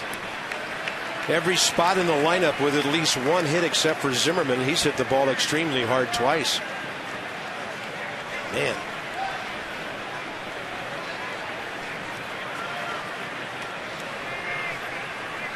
It's not a nail biter right now, thanks to the bats. 3-2 to Flores with Edwin Jackson on deck, and yeah, he's 2 for 2. I don't think Adam LaRoche has ever bit a nail his whole life. I mean, he's just too cool, right? Nothing makes him nervous. Nothing bothers a guy on the left. Nothing really bothers the guy on the right either, really.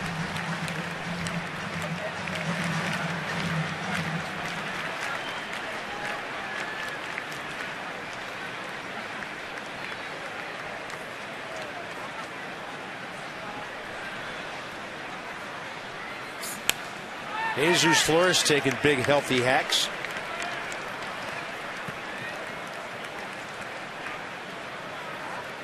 Well, not that long ago, the Cubs had 2 on, nobody out with Soriano at the plate. Even after his double play ball, Castro drove in a run. They were down by 4. He was on. He got picked off, and now the Nats have blasted off.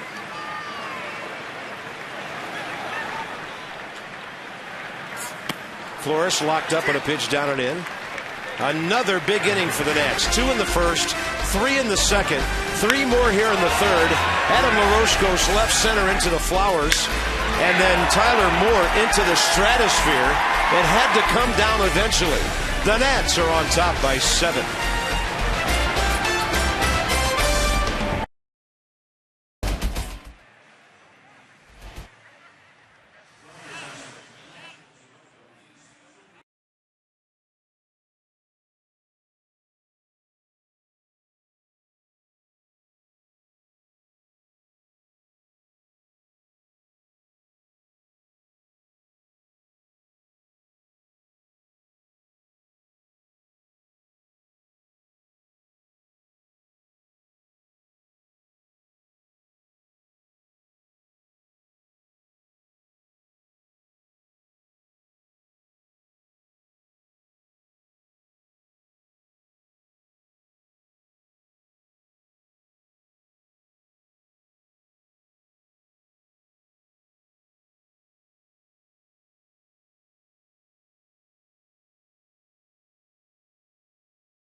Home runs, 7th in the league.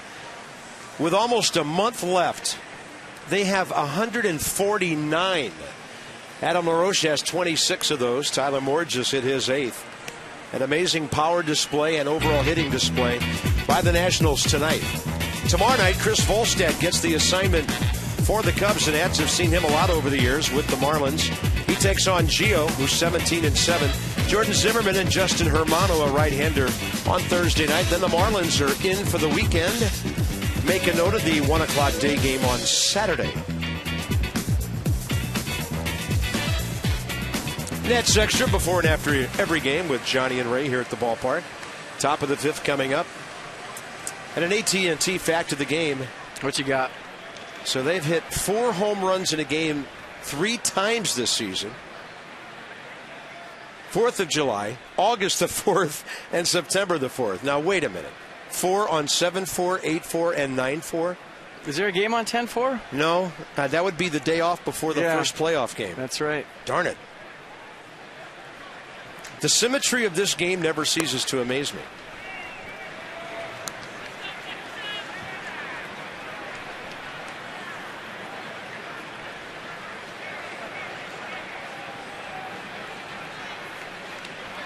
Edwin Jackson against Wellington Castillo. Yeah, the speed with which our crew can find these amazing facts is truly impressive. Yeah, that's a good one.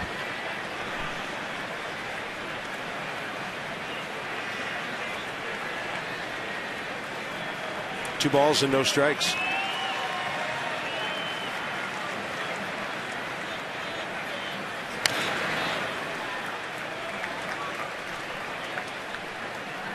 Looks like the Nats will see another pitcher. That's Miguel Sokolovic, who will be pitching the 5th inning.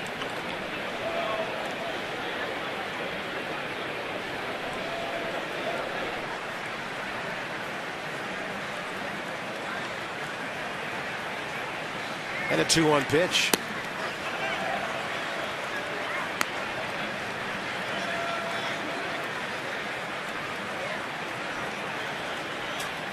Edwin pitch count very good. 51 pitches through 4. Even though he gave up 3 hits last inning, only took in 10 pitches the entire inning, thanks to the double play ball and the pickoff. And a 3-1 is a borderline strike. Castillo's not going to like it. The count's full 3-2. Let's track it with our Nissan pitch track. 92-mile-an-hour sinker, 2-seam fastball, gets the call. Around the plate all night, you get that call. Get to your local Nissan dealer. Special offers, innovation that excites. Choose Nissan.com. Swing and a miss. Almost identical to the 3-1 pitch. Strikeout number 4, Edwin Jackson. The 3-1 pitch was a 2-seam fastball. The 3-2 pitch was an 85-mile-an-hour slider. And Castillo a little bit out in front, thinking fastball, got the slider backed up on him for strike 3.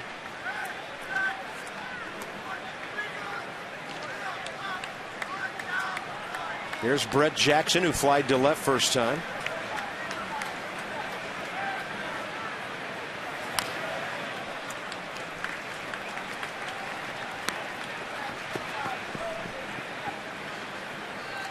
In Atlanta,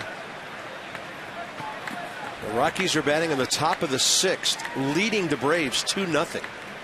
Homers by Gonzalez and Pacheco.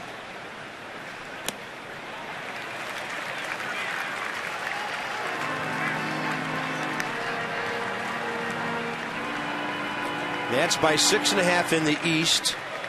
Nobody else in the division in any kind of race. Right now, St. Louis and Atlanta are the 2 wild card teams. That's a swing and a miss, and here come the K's. 2 in a row and 5 on the night. Another nasty slider from Edwin Jackson. I don't know, maybe this is his time of the year, huh? Yeah, he's been clutch. Down the stretch for St. Louis last year in their incredible run. That ball bounces, requires a tag, unhittable. 44th strikeout for Jackson in 87 at-bats.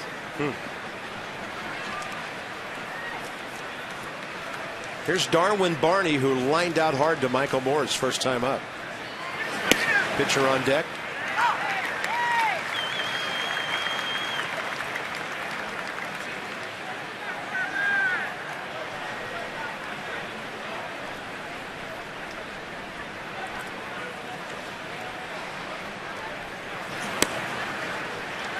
Counts even 1-1. They're going to hit for the pitcher if the inning continues.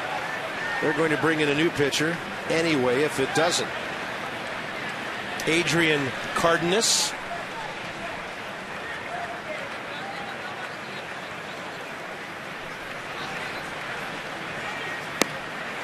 Look at the hook he's featuring here in the middle innings. And all of a sudden got a real good feel for the slider. It's been solid all night long, but that's the one he was featuring last time out against the Cards. That one that's hard to pick up for a hitter, late break. Doesn't have a whole lot of tilt to it, just straight down off a table. And a 1-2 delivery, a little bit outside. The fastball is picking up velocity as this game goes on. That was pitch number 64 from Edwin Jackson at 95 miles an hour. Yeah, with a big lead, maybe using it more. Just letting her fly. Let her rip.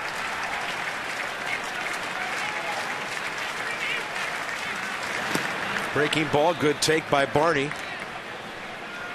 Might as well throw him a fastball now. We'll see. Barney 3 for 13 career against Edwin. And in this series, 0 for 5. Very consistent on that pitch count. As I mentioned, 3 hits, a double play, and a pickoff. Only 10 pitches in the 4th inning.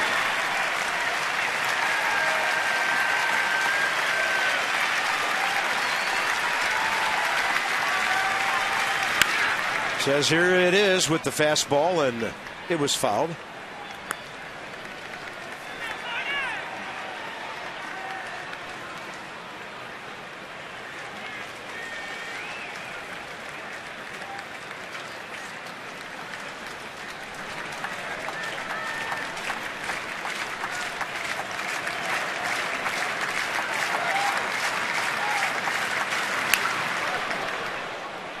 Probably ball 4, well off the plate. Enough confidence in that slider right now to drop a 3-2 slider on Barney. Yeah, and he's been doing it with the front door slider too. Struck out Castillo with it.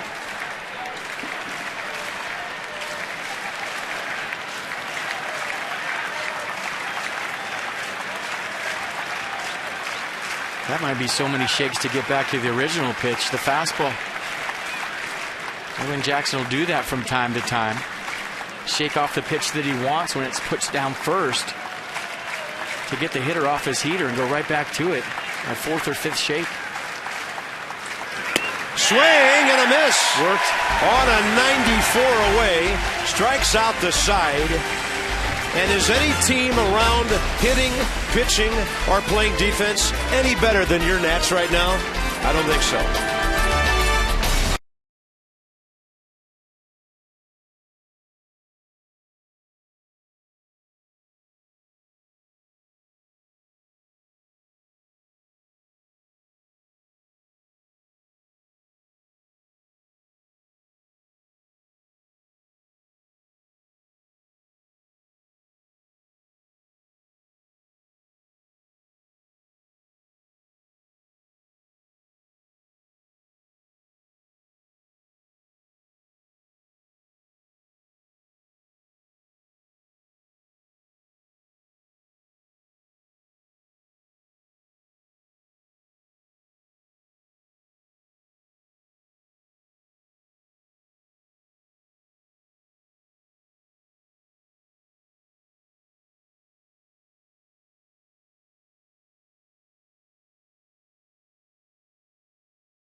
Is that enough action for you?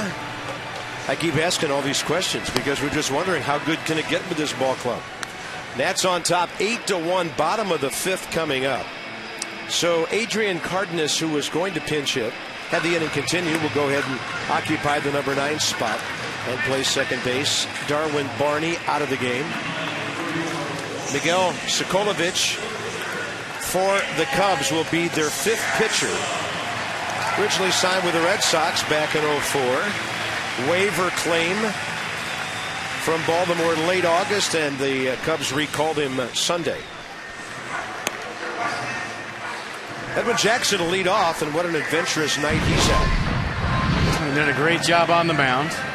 He started early with good fastball command, developed a feel for the sliders. This game has progressed. Obviously, a big league will help you be free and easy out there and pound the strike zone, but he does that pretty much every 5th day. And how about at the plate? First time up, single to left. Second time up, a little duck snort to right. And a little help from your friends. Ian Desmond reaching across, doing a nice job to complete the 1-6-3 double play. And a little cutter right there to Darwin Barney on a 3-2 pitch for strike 3. Shook him off. maybe got in his head a little bit. He was thinking slider. Jackson went with the fastball, and it was by. Edwin 2 for 2 and hitting .224. Miguel Sokolovich drops one in there. 26-year-old right-hander from Caracas in Venezuela.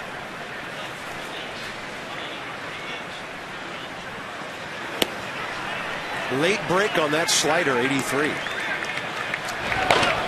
Zach Duke throwing, and Drew Storn just kind of hanging out.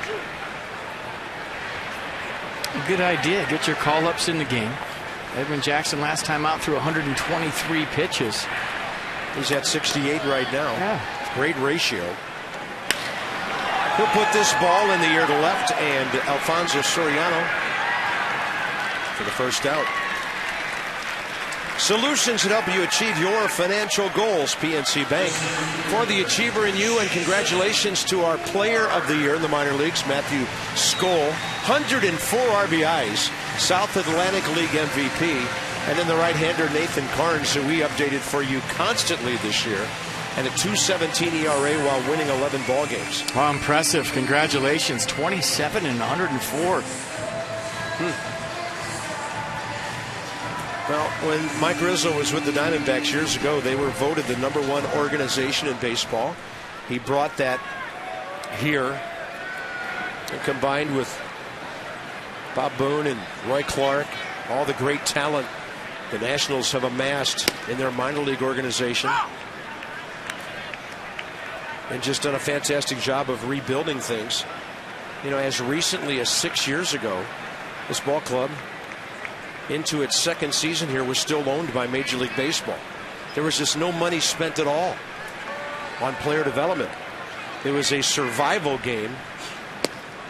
And the promise that was made when the Lerner Group and the Lerner family bought the team was that it would build from the bottom up. And it wasn't pretty on the Major League level for a couple of years. But now you see it all coming to fruition and gelling here at the big league level. If you build it, they will win. If you build it the right way. Yeah. Jason Worth is 3 for 3 tonight.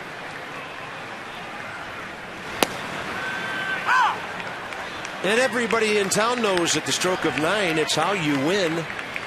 You build from within. You sprinkle in the free agents when you get a good ball club. And then you go even better. But you have to have a good ball club before you make the foray into the free agent market. The Nats were on their way when they signed Jason Worth. You know, everybody talks about the Braves and how they develop that young staff and all those guys. Well, Greg Maddux was a free agent. Left the Cubs. John Smoltz was acquired in a trade as a minor leaguer with the Tigers. They did develop some of the other guys. But the Nats have even more homegrown talent than that young staff did.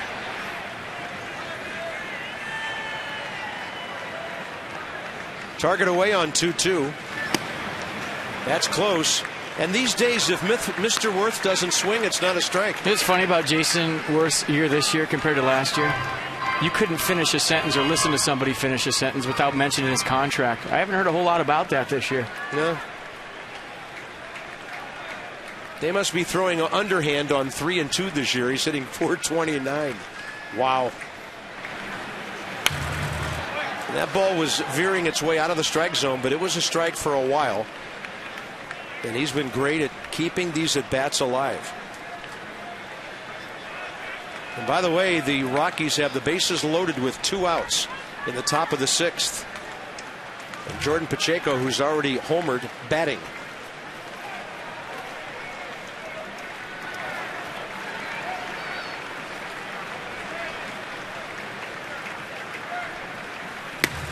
And they finally got him. Worth strikes out. First time he's been out tonight. Let's have a look at the ultimate triple play. Slots, tables, and dining. Hollywood Casino Charlestown races. Youngest average age of all rosters in the National League. Now the Astros and the Cubs have gotten very young. So have the Padres and the Rockies. But the Nationals are the only contending team in that age group. And look out for the Padres next year. They have a chance to be really good. And how about that? Yeah, Young and 30 games over in first place in September. Yeah. If you're more games over 500 than your average age on the team, that's a really good stat. That is. I love it. Or anywhere near for that matter, but 30 is even better. Drew Storn, Christian Garcia, Mike Gonzalez. Desmond with a high fly ball, looks playable for Anthony Rizzo. And for the first time tonight, and one of the few times in September, the Nats go in order. This one into the 6th inning.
Coming up, Saturday's his bobblehead day. The Marlins will be here, 105 game.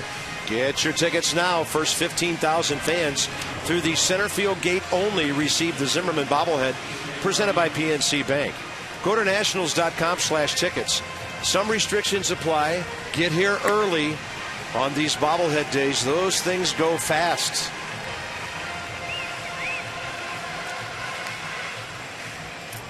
It has to be a slow roller, right? I mean, if Michael Morse's was the Samurai Cobra Snake in action, this has to be a slow roller with an underhand throw. Haven't seen it, obviously. Well, that in the messenger bag. We're still waiting. Top of the 6th inning. Adrian Cardenas to lead off for the Cubs. 24-year-old infielder from Miami Lakes, Florida. A waiver pickup from the A's last February. Originally drafted by the Phillies in 06. He was one of the guys who went to Oakland 3-for-1 in the Joe Blanton deal in 08. Hitting .300 at AAA Iowa this year when he got the call. Somebody help me out on the internet. The messenger bag is a crossbody laptop-ish bag. Crossbody laptop-ish bag. Yeah. I want one. No, you could put the Cubs box score in that bag and have room to spare right now. Low and inside, and the count 1-2.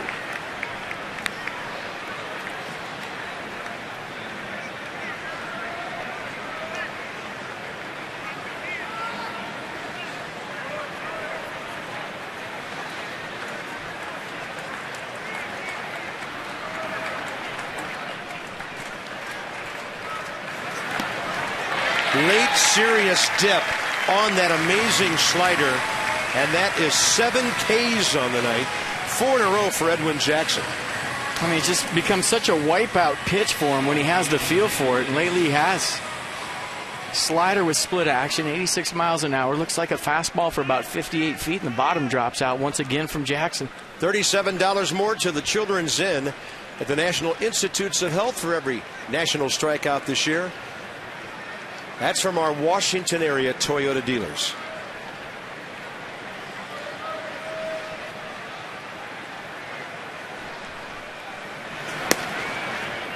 Top of the order, David DeJesus.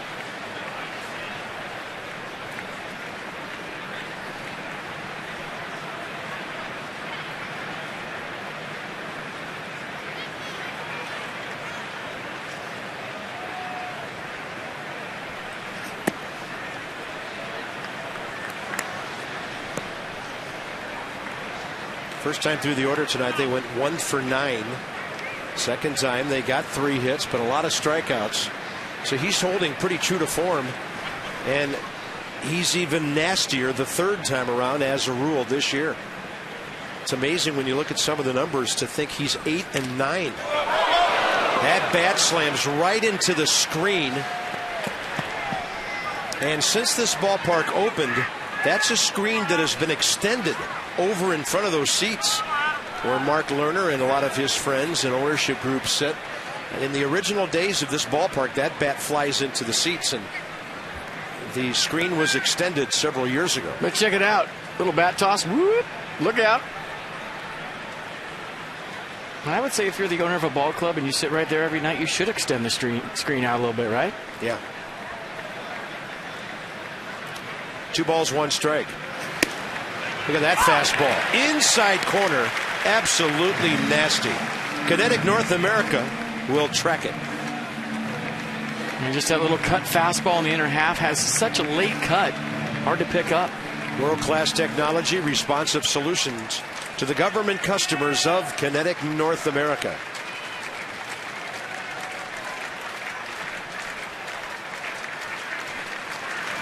Swing and a miss. Another strikeout. 5 in a row, number 8. And when you consider the pickoff 2 innings ago, 6 consecutive outs where nobody has touched the ball. You know, it's always important for a pitcher to keep their fastball down, but I think for Edwin Jackson, even more important because his slider looks like a low fastball because of the late break. Hard to pick up that rotation for a hitter, and you see hitter after hitter swinging at Edwin's slider like it's a heater. And if I'm hitting against him and he throws that fastball down, I have to respect the fact that he's down in the zone with a low strike. I have to commit to that slider thinking it's a fastball because he's keeping his heater down. There's a guy who's had the best 2 at-bats of the night against him, along with Rizzo behind him, Luis Valbuena. If the fastball is up, Carp, I don't have to respect the slider down because he hasn't shown me that he can throw the fastball down for a strike. But if he's pounding the zone low with his heater, now that slider coming off that, I have to swing. I can't take it. And, man, his strikes, even when he's behind in the count, right on the corners tonight. Rockies, by the way, did not score in the 6th. The Braves have 1 on, 1 out, bottom of the 6th, and trailing 2-0. Young pitcher by the name of Carlos Torres is now throwing for the Rockies. Right up the middle, Jackson couldn't get it, and cleanly threw for a base hit. Valbuena is 2 for 3. And here comes Anthony Rizzo, who's 2 for 2. Valbuena has been Valbueno tonight. Yes, he has. 3 good at-bats.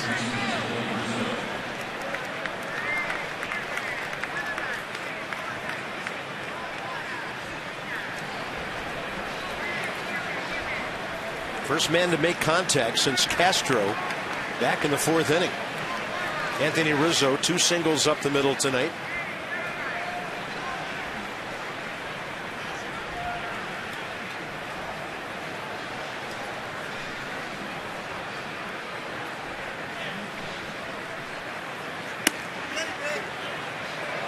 Pitch up and in, no swing, says Bill Miller.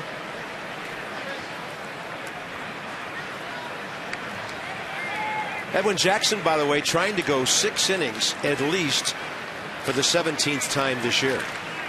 This is his 26th start.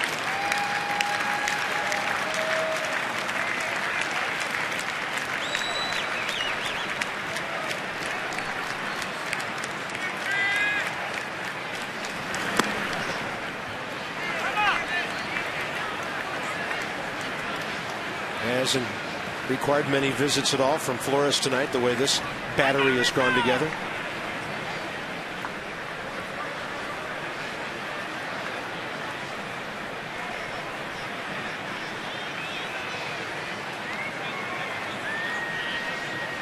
Steve McCaddy's done a remarkable job with this entire staff.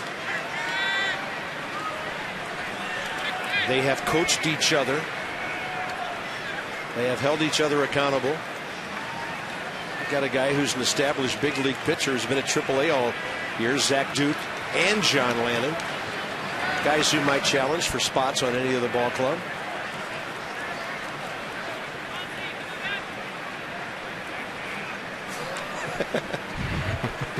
Gio will break your neck if you don't listen to him. That's up and away, 3-0. And personally, I think we should have like a pitcher-in-pitcher with a Gio cam and have it on him every day he doesn't pitch in the dugout. Just up in the top right corner. See what he's doing in the dugout. Follow him around. That'd be a reality thing called the Gio Show. Yeah, I'd watch. I would for a while, but he'd wear me out. No. Like I said, you get within 5 feet of that guy, you're having a bad day. Just 5 feet of him, all of a sudden you're having a good day.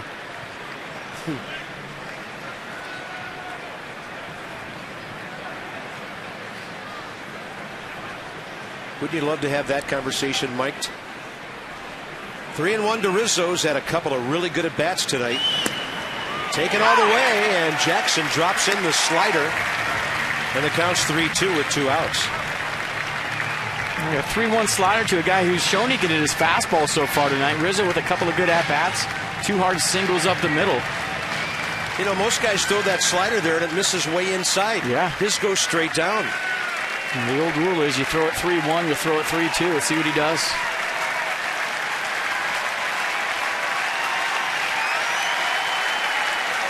They saw him strike out the side in the 5th. And that time he goes fastball and misses. 2 on, 2 out with Soriano coming up. Edwin Jackson, first walk of the night. 86 pitches, 60% heater, 40% off speed. 8-1 game. You'd figure Davy'd be glad to get 6 out of him tonight, keep him fresh for his next time out. Bullpen full. Soriano has struck out and hit into a 1-6-3 double play. We thought these two could be the most interesting matchups of the night. Edwin got the big one last time when these same 2 runners were aboard with nobody out.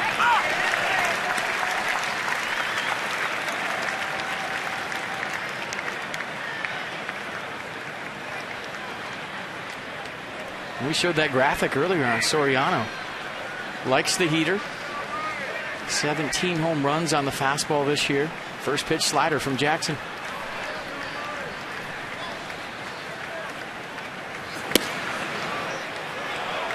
Fastball in for effect, 95. There's the numbers on Soriano this year. Yeah, so some guys will hang breaking balls, but he doesn't hit for average. I'll take my chances with a slider away right here after that 2-seam fastball at 95 on the inner half.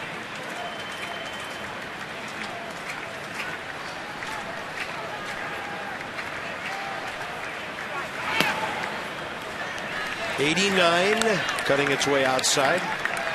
Fastball in, slider away.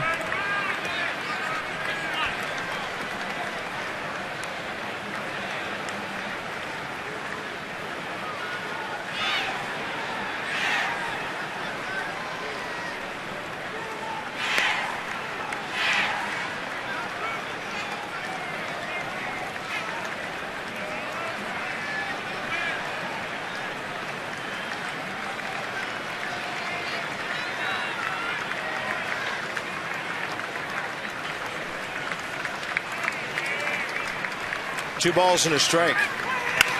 Soriano with that big uppercut swing of his, looping over around that ball, and the count's even 2-2. You know, when I went to spring training with the Yankees in 2002, I couldn't believe how big a bat Soriano used. Now to grab it, it was almost like an on-deck bat. 35 inches, 35 ounces. I don't know if he's using the same bat at this stage in his career, but he swings some kind of piece of lumber, I'll tell you. Huge bat.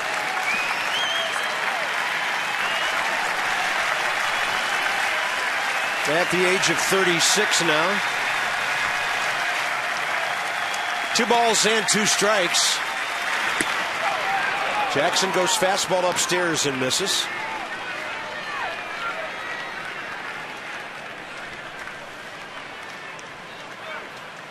And Soriano in 460 at-bats coming into tonight.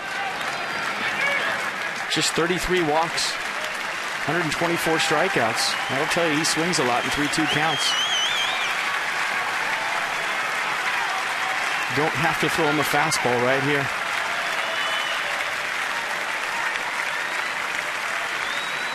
Runners on the move. Fly ball left center. Hit a mile high. And Jason Worth can't reach it. It's off the top of the wall. It'll score 2 runs. Soriano heading for third. And it's 8-3. Hard for a center fielder to feel his way around that corner. And it kind of hit around the corner from Jason Worth. He went with a slider 3-2, just left it up. And this might have been higher than Tyler Moore's home run. See the slider? Right out over the plate. Soriano thought he got him. Into a trot right there. Ended up with a triple. Broke it down. Ball didn't leave the park.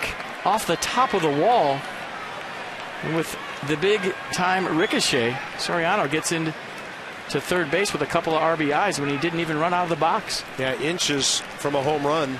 And if he's running hard, that ball getting by Tyler Moore, probably an inside the park home run. But he thought he had hit it out. 8-3 game. Starlin Castro the hitter. He has the other Cub RBI tonight. It was the right pitch by Jackson, just didn't break, and it's been breaking all night long, and that tells me that he's hit the wall. 92 pitches tonight, 123 last time out. He's gassed. Meanwhile, in Atlanta, the Braves had 2 on with 1 out, left those men on base, and the Rockies are coming up in the top of the 7th, leading Atlanta 2-0. So maybe stalling by Steve McCatty here for the bullpen. Christian Garcia, Tom Gorzolani.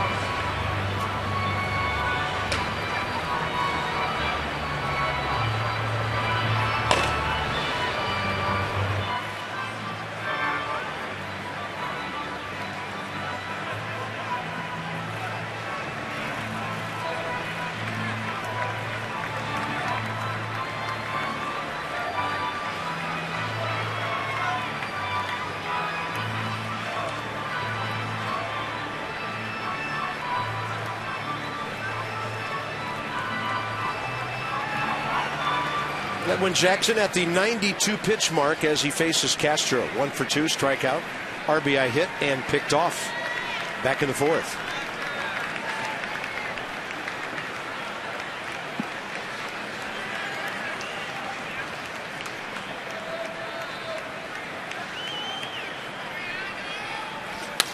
Up the middle, Jackson can't get it. Espinosa can. That's a base hit all the way, and now it's 8-4. Even if Danny Fields that holds on, probably no way he throws out Castro. So Soriano and Castro, 2 RBIs each. Yeah, well-placed chopper up the middle. You're just hoping that Espinosa and Desmond didn't collide right here. Both going for the baseball. Espinosa in front, Desmond behind him. And now it's an 8-4 ball game. This all started with a 2-out hit by Luis Valbuena. After Jackson had struck out his 4th and 5th consecutive batters. Here comes Davey Johnson. So Edwin, surprisingly now, will last just 5 2/3. But he was pretty good throughout the evening. We should get a nice ovation right here by the home crowd. It's already starting.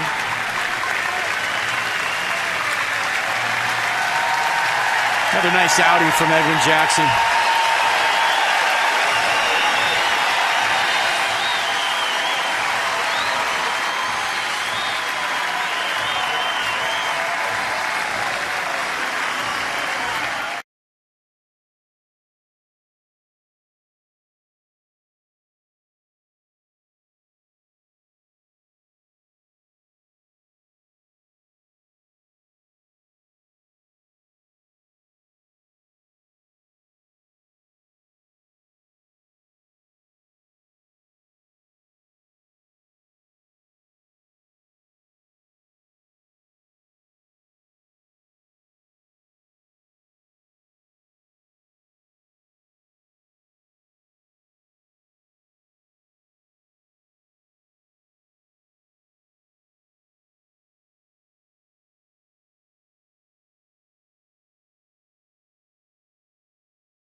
That double or that triple by Soriano hit a moment ago.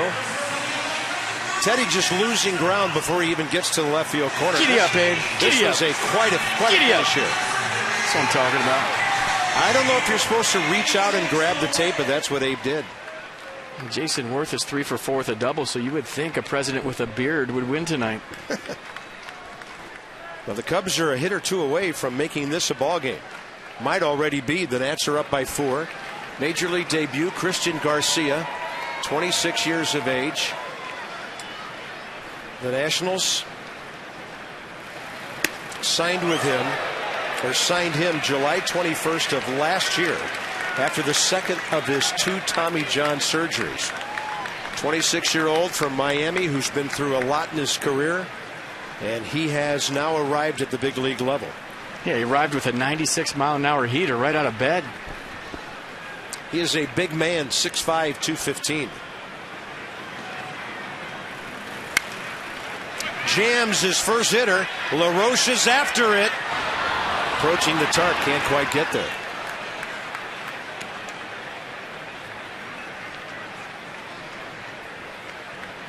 Castillo checking the trademark of his bat.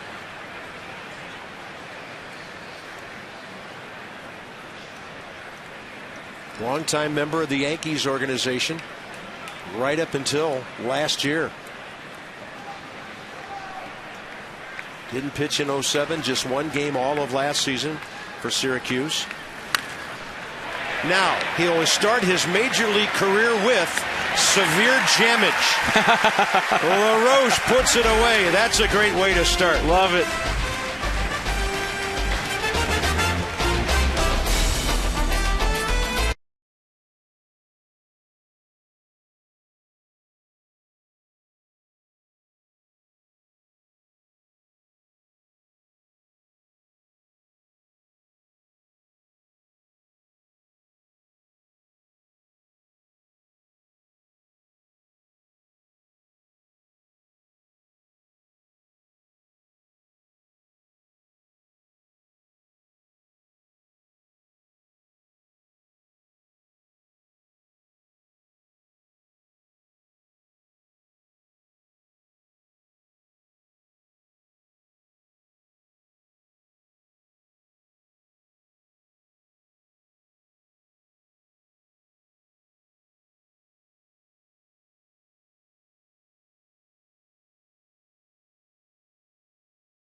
Of Arlington and Mercedes-Benz of Alexandria. Adam LaRoche has come up big tonight. On base 3 times, single walk home run. Jason Worth on base 3 times. Ian Desmond has homered. Jesus Flores has homered. Tyler Moore has gone deep. It's been an offensive show tonight. It's been a tater festival. Started with Ian Desmond, his 20th of the year. Jesus Flores, his 5th of the year. Adam LaRoche, his 26th of the year, a little opposite field job. And then how about Tyler Moore with a helium ball? Knew it as soon as he hit it. One of the highest home runs we've seen all year. 8th of the year for Moore. Got the silent treatment when he went back to the dugout. And all of a sudden, props from everybody for his 8th big league home run. Do the Nats have enough runs? There's still a long way to go in this game. 8 runs on 13 hits. Miguel Sokolovic stays in for the bottom of the 6th. Ryan Zimmerman 0 for 3 tonight. Since striking out into first, he's lined out hard to left, fly deep to center. He got to join the party right here. He's had a couple of good at-bats with nothing to show.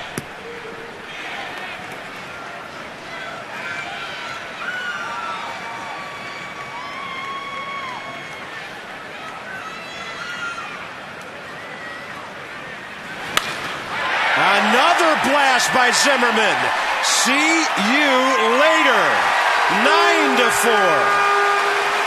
That's his 18th. And every spot in the lineup has at least a hit tonight. That's joining the party in a big way. 5 homers tonight, and the Nats have 150. I mean, there's always one guy that comes late to the party, and it's okay, especially if it's a guy like Ryan Zimmerman. Who knows? Yeah. Maybe he's bringing the best stuff to the party in an opposite field home run. The 18th of the year. That's perfect. Wow. He brought the guacamole everybody's been waiting for. He did.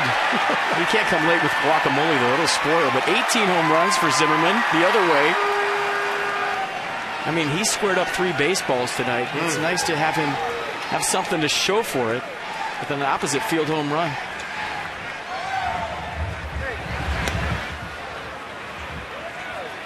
Michael Morse 1 for 3. So again, when the Cubs score, the Nats answer. Cubs got 1 in the 4th. Nationals got 3. Cubs just got 3, so the Nats have 1 of those back.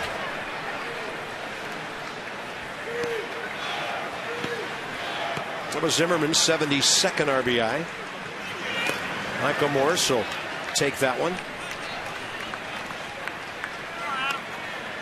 You got time to read all this? 4 hitters with at least 2 hits tonight. Every spot has checked in. And the Nets came in hitting a season high 260. 4th highest batting average in the league, 7th in runs and 4th in homers. They're going to jump up a couple of spots in all of those categories tonight. And Morse will hit one caught by Starlin Castro. Michael didn't get all of that, and it still hit hard. Looks like Castro's left hand is smarting a bit.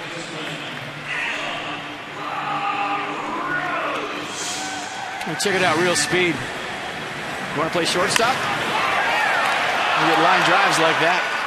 Just a hair of topspin on that might have gave Castro a chance to catch it.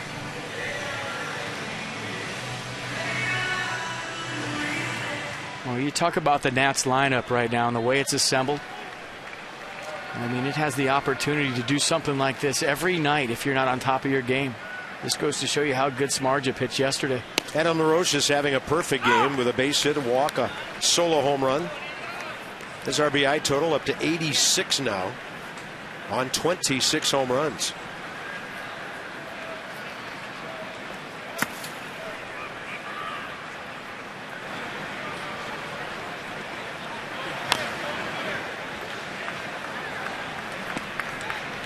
Well, Tom Gorzolani is next, it appears.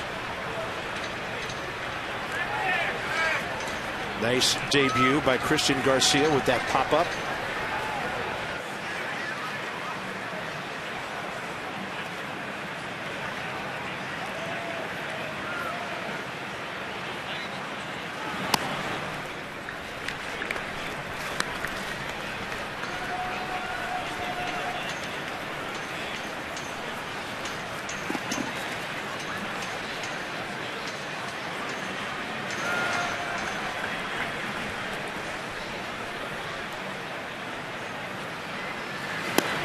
Fastball is outside to Adam LaRoche. Danny Espinosa has a double in 2 trips with a walk. Nationals have made home run history tonight. They've never hit 5 homers until this evening in one game. 631 games at home. And LaRoche 3 for 3 now.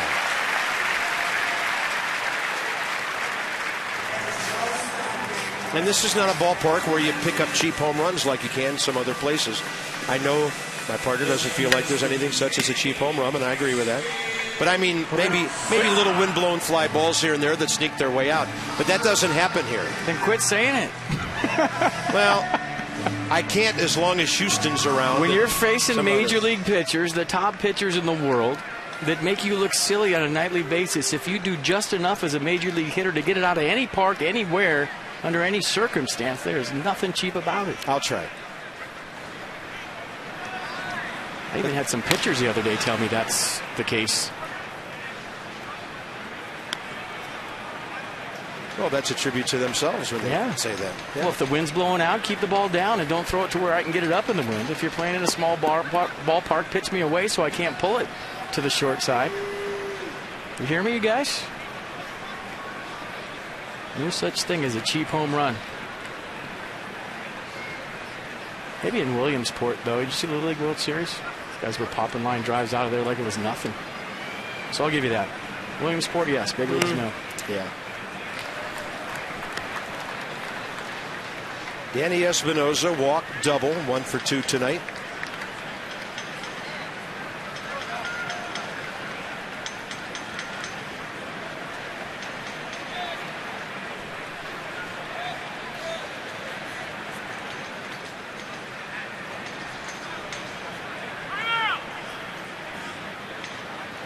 Robbie's stretching it to say there's no such thing as a cheap hit.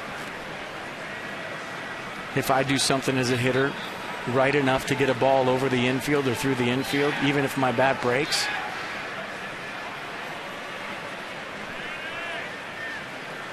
I think some pitchers would disagree with that. Espinoza trying to hurry.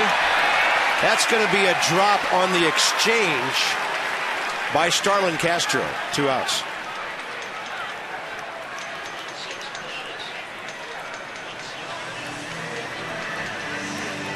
And Castro trying to be quick on the exchange.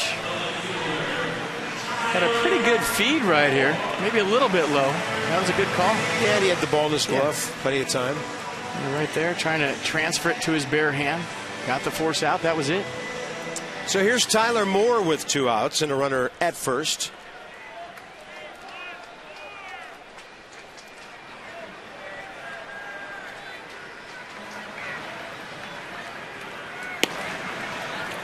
Rockies have picked up another run in Atlanta, 3-0, top of the 7th, against Luis Avilan of the Braves, and they have first and third, 1 out.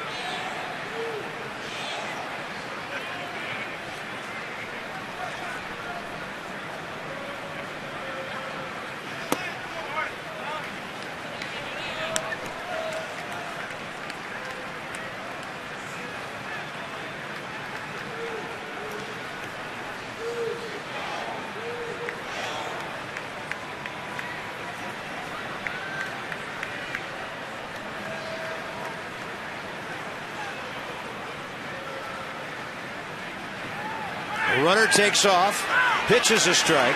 Espinoza swipes it as the throw skips right into him. And for Danny Espinoza, his 18th of the year in 24 attempts. And that's playing some aggressive baseball. Up by 5 here in the bottom of the 6th. Espinoza gets a jump. He surprised Castillo a little bit. Pretty good throw from his knees. Nats swipe their 84th of the year. The way they're slugging, they don't have to do a whole lot of running these days other than going first to third on singles and rounding the bases, but they've got the running game when they need it.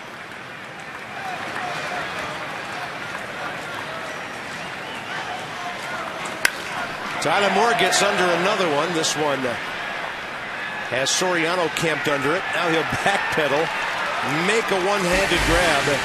Ryan Zimmerman, another opposite field homer for the Nats. How about Desmond, LaRoche, and Zimmerman going to the opposite sides of this ballpark tonight?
The home run and hitting party tonight. And something very impressive about what we're seeing here tonight, FP. It's not only the power, but it's the approaches at the plate. It's where these balls are going. These guys don't have to catch them out front and pull them to hit them out of the park. Well, there's been some great hitting by the Nationals all night long. It started in the first inning with Jason Worth getting on, Ian Desmond with a two-run homer. But and when you talk about this ball club, you have to take advantage of nights like this. They don't come around very often. You've been facing some tough pitching in your own division, and for a hitter standpoint, you have to be greedy. And if you got 2 hits, you're thinking 4. If you got 3 hits, you're thinking 5. You have to make every at-bat count, and also you have to give Edwin Jackson some credit. He did a nice job of setting the pace in this game on the mound. And the Cubs, they've got some good hitters in the middle of their lineup. We talked about young Mr. Rizzo, Soriano, and Castro, a couple of all-star caliber guys there. They gave Edwin a tough go at times. So the Nats will shift around the outfield tonight. Tyler Moore's out. Michael Morse from right to left. Worth from center to right, and Bryce Harper into the game. Top of the 7th arrives, and Tom Gorzolani against Joe Mather. Hitting here for Brett Jackson.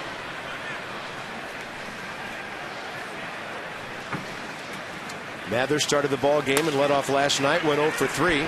Hits this one out to center, and Bryce Harper scampers under it for that first touch. You come into a big league game, the ball will find you every time.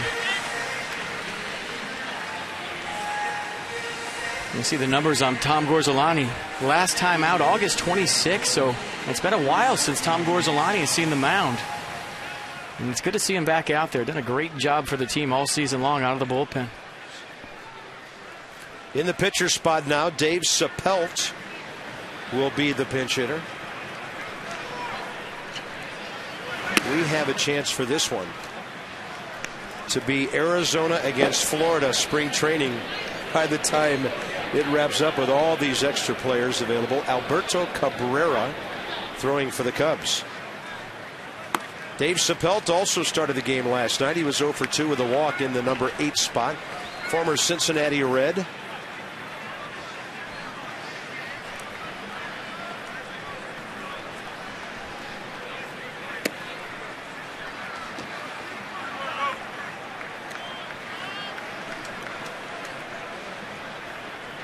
Rockies have added another run. We told you they were ahead 3-0. It's now 4-0 at the top of the 7th.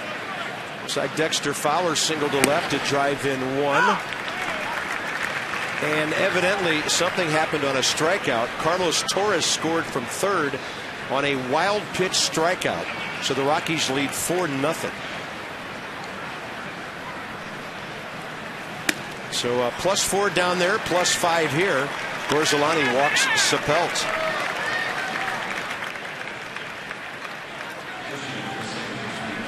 Second baseman Adrian Cardenas will be the hitter. Well, looks like Josh Vitters will hit for him now with a left-hander in there. They will load up on all of their right-handers, and Vitters the last one they have left.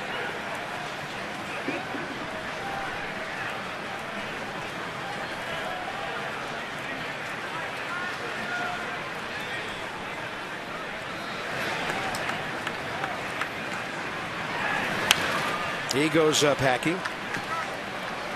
Vitters played third base last night, went 0 for 3 with a walk.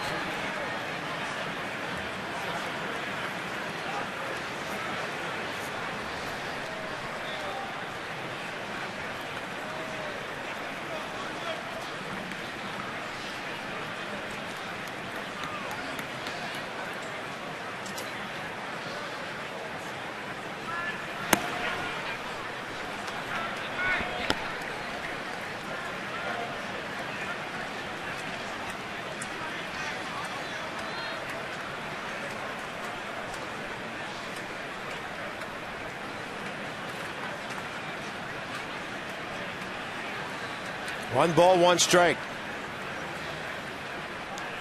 Desmond Zimmerman left side looking for a ground ball. The pitch is down and in.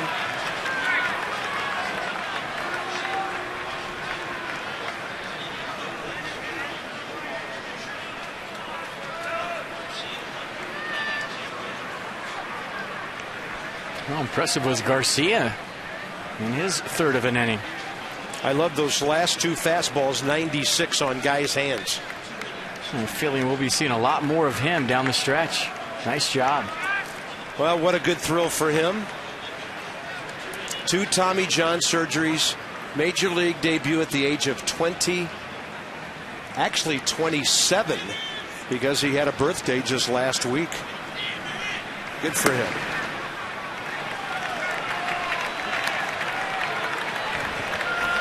Three balls and a strike now.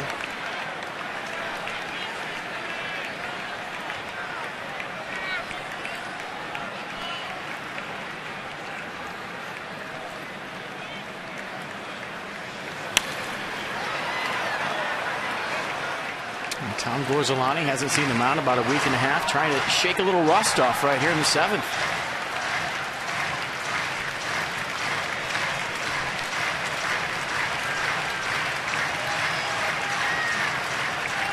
David DeJesus is 0 for 3 in the leadoff spot tonight.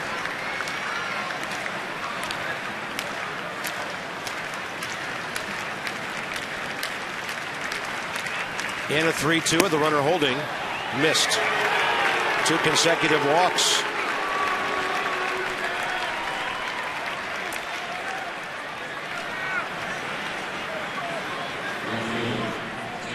Looked like Davey, on the request of Steve McCaddy, gave the approval to go out and talk to the pitcher.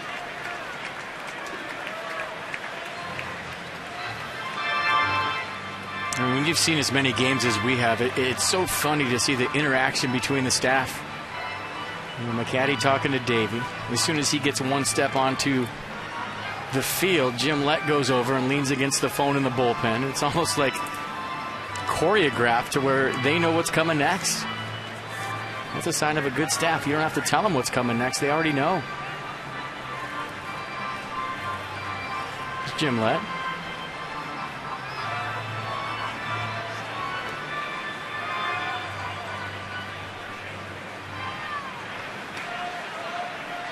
So the Rockies ended up with 2 in the 7th and lead 4-0. Braves up in the bottom of the 7th at home. Nats with a chance to lead by 7.5 at the end of the night. But there are still 7 outs to get. Actually 8. Gorzolani with a good breaking ball to DeJesus. A good idea. Go to the slider right there. Slow things down, keep you back. Good pitch.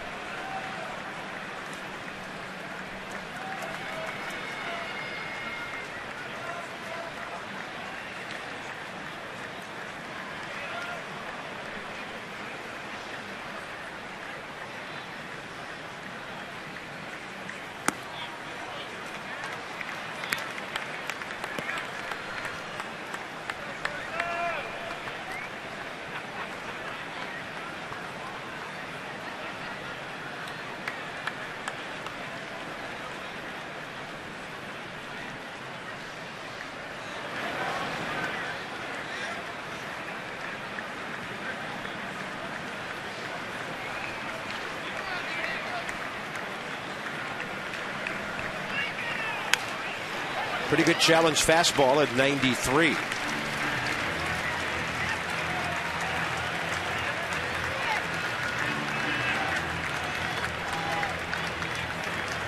Of interest to the Nats tonight, the Philadelphia game at Cincinnati. The Nats have the same number of wins as the Reds, 2 fewer losses. Bottom 8, Reds 2, Phillies 1. Jay Bruce has done it again, his 31st home run in that game. Gorzolani misses low and away, 2-2. Reds reactivated Joey Votto today, but he was not in the starting lineup for that game.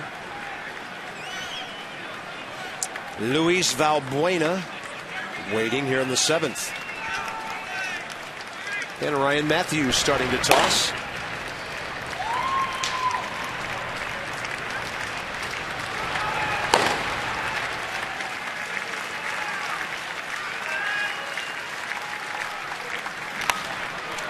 Breaking ball lifted to the left side, and Ian Desmond is under it. 2 down. Infield fly rule was called on that ball. Close enough to the infield. Dierks Bentley is coming on the 22nd of September. 105 game against Milwaukee, so around 4:30 or so. It'll be a great concert here. Tickets start at $10. Go to nationals.com/concerts. Check it out. Must have a game ticket for the post-game concert. That will cap off our 4 concert series this year. They've all been great.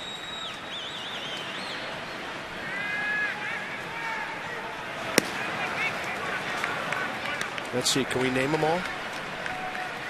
Third Eye Blind most recently.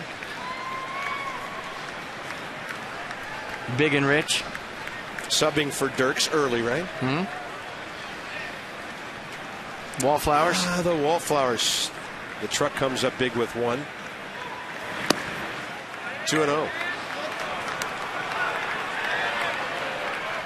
A lot of lefties at this part of the Cub lineup.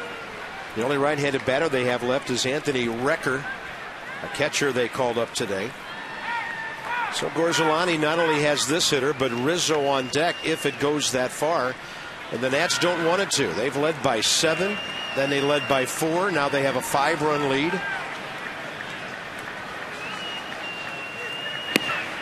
And a good fastball is in there, 2-1. I think you go 5th concert. And you get Led Zeppelin in here to play Jason Worth's walk-up song for 1 game live. Let Worth introduce him after the game. Yeah.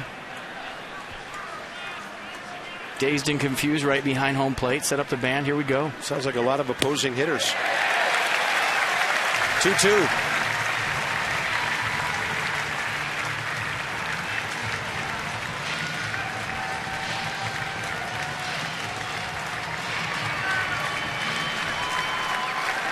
Not a big crowd, 17,648, but they are into it. And they want to get to the 7th inning stretch. They're standing, waiting for the stretch.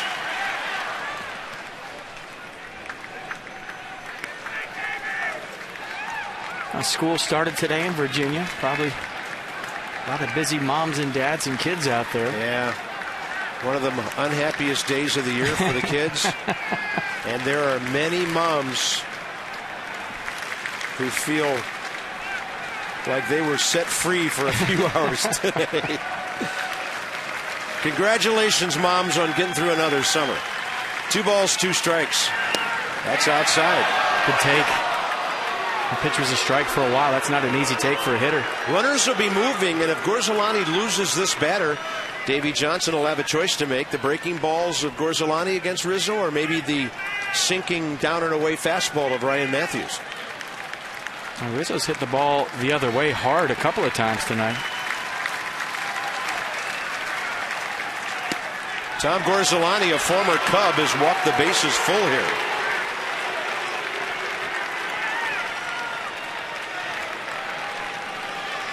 And Chicago's within 1 big swing of making this a tight ball game.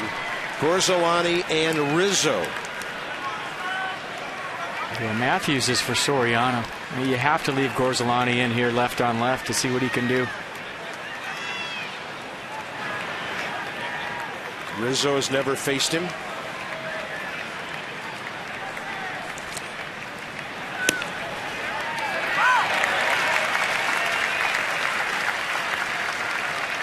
When Gorzolani's getting reps, he'll steal strike 1 with that slider to a lefty, and then he'll expand it away even farther with 1 strike, throw it for a ball, start it down the middle on the other side of the plate. He tried to right there, but missed.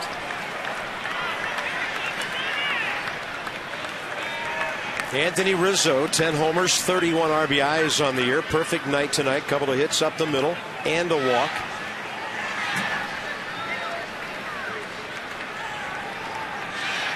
Tom Gorzolani working from the full windup here.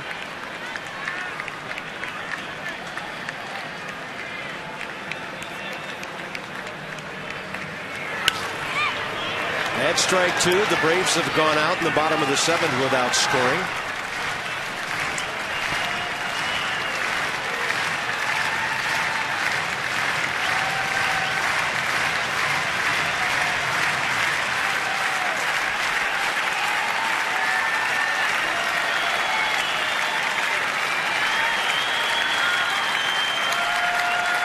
And And a 1-2 delivery as a breaking ball that Rizzo watches all the way.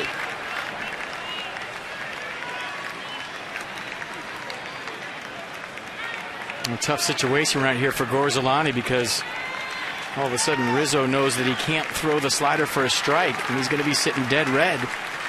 Do you go fastball here, or do you go back to the slider? He goes with the breaking ball and strikes him out.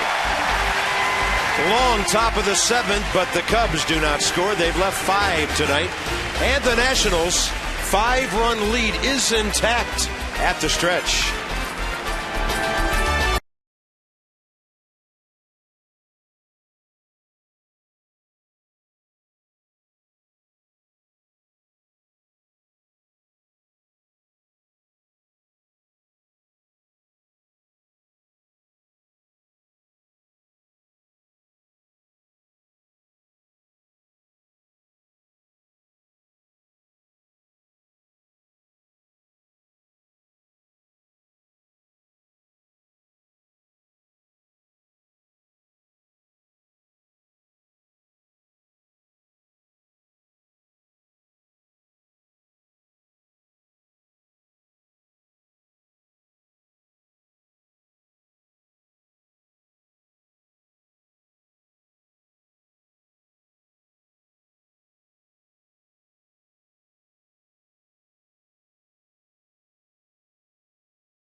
Bottom of the 7th coming up. It'll be Flores, Harper, and Worth for every Nationals walk this season, and the Cubs have given them a couple tonight. Care First Blue Cross Blue Shield contributes $50 to support the Boys and Girls Club of Greater Washington, D.C. 390 of them were approaching $20,000. Take that first step towards a healthier and more active lifestyle.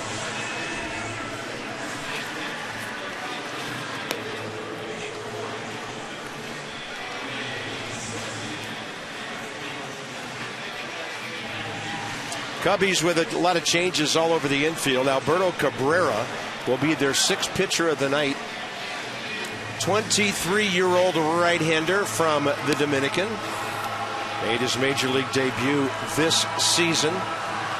And Cabrera appearing in his 14th game with a very high 8.38 ERA.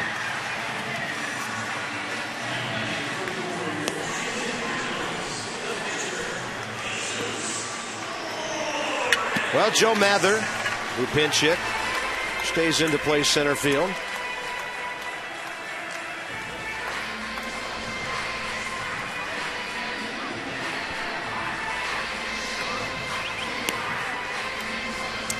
Josh Vitters is at third base.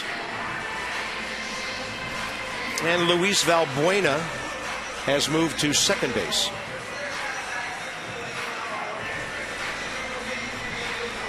I'm having flashbacks to warm, windy afternoons in Vieira, Florida.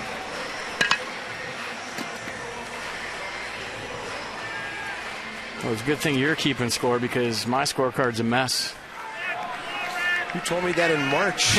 Well, I don't have the same score-keeping abilities that you do. Fastball well outside to Jesus Flores. Jesus 1 for 3 with a homer tonight. The leadoff blast back in the 2nd, his 5th of the year. Pretty good fastball, averages 94 miles an hour from Cabrera. And Jesus got jammed, pops it up.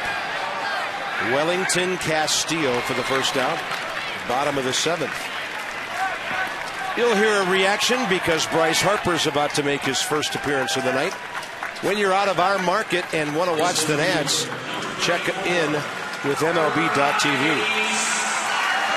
For more details and to order, visit Nationals.com. New low pricing late in the season. Every remaining out-of-market game live online on your favorite connected device in HD quality.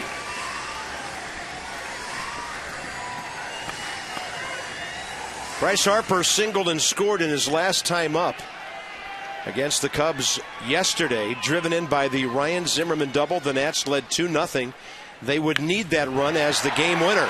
And Harper's going to go left field corner on the first pitch and just pepper one off the wall at the 3:36 mark.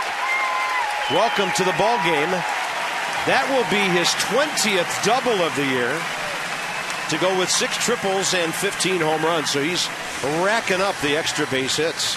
Be careful when you come off the bench and start doing stuff like that. You might get labeled as a pinch hitter.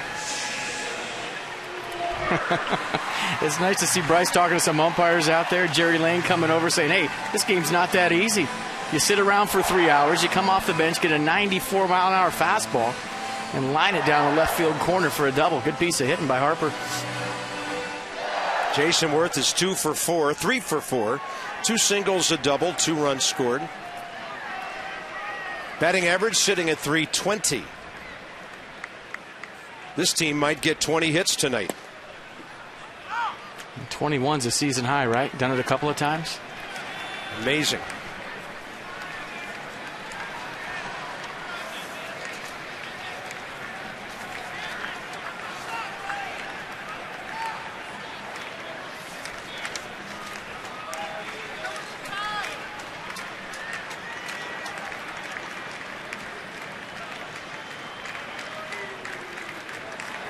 Well, Colorado keeps pouring it on in Atlanta. Another run, top of the 8th. Rockies lead the Braves 5-0.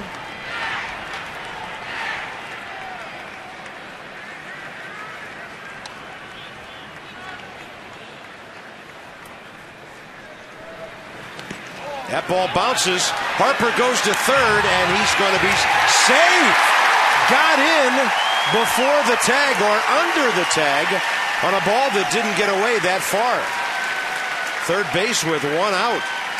Usually if you're going to read a ball in the dirt at second base, you have to make it kick away from the catcher. But watch the anticipation by Bryce Harper. As soon as that ball hits the dirt, he's off to the races, and it looked like he was going to be out. But when you look at the tag at third base, didn't get him. Hats off to Bill Miller. A lot of umpires call you out if the throw's there before you are. He called it right. Harper got in under the tag. Infield in. Worth immediately gets the RBI. And now the Nats lead 10-4. And Jason Worth is 4 for 5. Usually it's Worth then Harper. Tonight it's Harper then Worth. Have a night, Larry leadoff. 4th time on base tonight. 4 hits for Worth. This time a well-placed single to right, scoring Bryce Harper. He just had a feeling Bryce Harper sits around for 3 hours. He's going to get on the base and make something happen. And it's an instant run here in the 7th for the Nats because of Bryce Harper.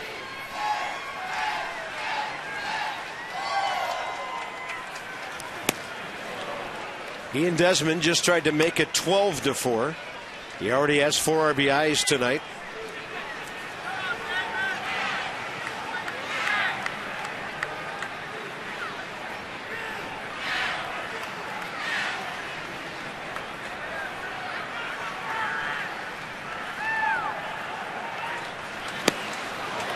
And a good breaking ball, 0-2.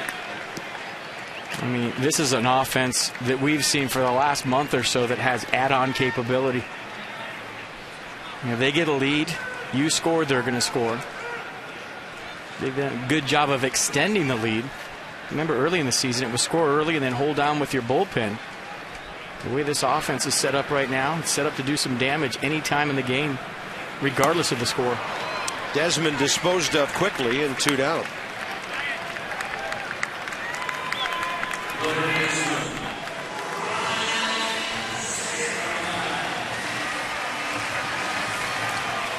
Ryan Zimmerman with a mighty blast last time, capping off 3 consecutive at-bats when he hit the ball extremely hard.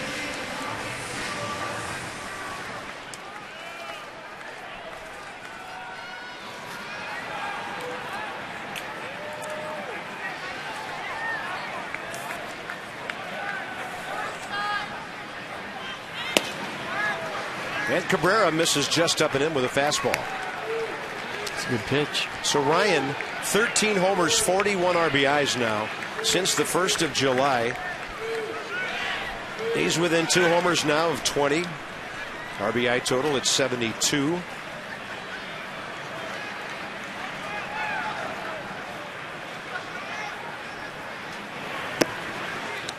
Good idea of that breaking ball. It's well outside, 2-0. And now the Rockies with another run in the 8th, 6-0 at Atlanta.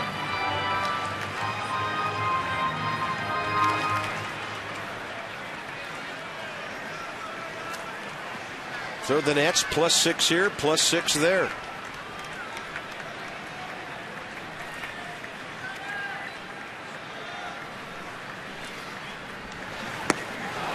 Ryan saw something on the inner half, but then the ball dove on him.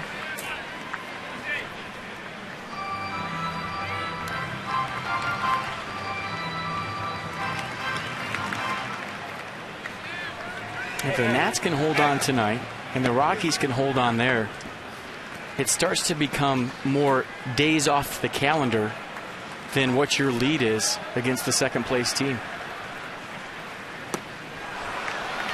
And Cabrera keeping that ball down.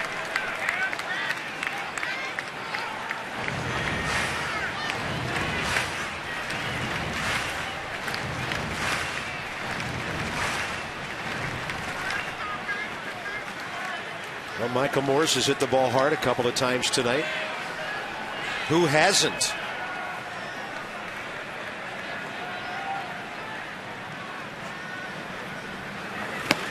And Zimmerman struck out by Cabrera, but the Nats pick up another run. Harper's double, taking third, scoring on the Worth base hit, 10-4.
It's a pitcher the Nats know very well from his days as a Marlin. Chris Volstad has made 14 starts over the year against Washington. He's 5-3, but the Nats have Gio going, and he'll be looking for number 18 tomorrow night with that 3.10 ERA. Johnny and Ray get you going at 6:30 with Nats Extra. First pitch, 7:05, Gio Gonzalez. 10-4. Nats. Top of the 8th coming up. Tonight's copyrighted telecast is presented by authority of the Washington Nationals and may not be reproduced or retransmitted in any form. And the accounts and descriptions of this game may not be disseminated without the express written consent of the Washington Nationals. Here's Alfonso Soriano. 2-run triple last time up.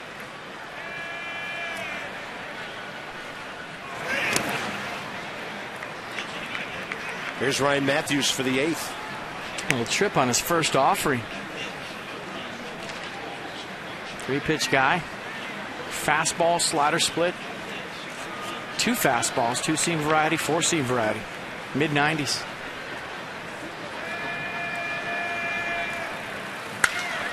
And Soriano cranks one to right center, way out of here. So he has a triple and a home run tonight, and it's a 10-5 game.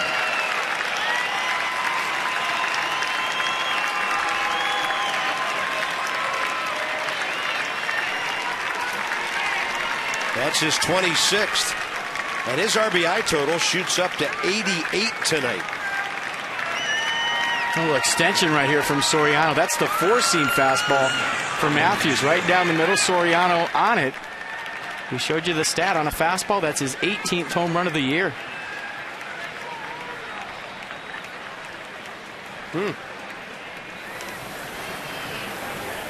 the Cubs 5 runs on 8 hits tonight. That's their first home run of this series. That's a busted bat. Desmond from behind the bag, and he will throw out Starlin Castro. So doing that countdown thing, 5 outs to go for win number 83. And Matthews just destroyed that bat, getting right back into the strike zone after giving up a home run. So they have some trash to pick up around the infield after that shattered bat. The left-hander, Jeff Beliveau.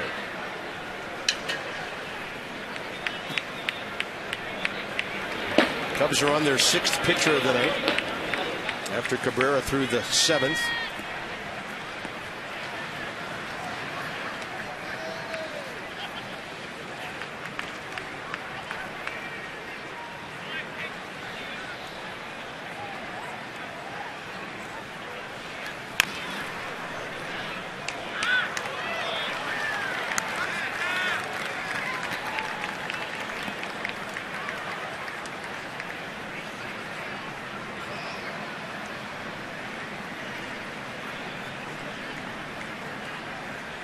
Wellington Castillo against Ryan Matthews for the first time. You can tell when Ryan's got the sinker going. You'll see shattered bats, sore ankles, and some foul balls off shoe tops. And some bruised thumbs, too. Tough to keep that thing fair when it's right.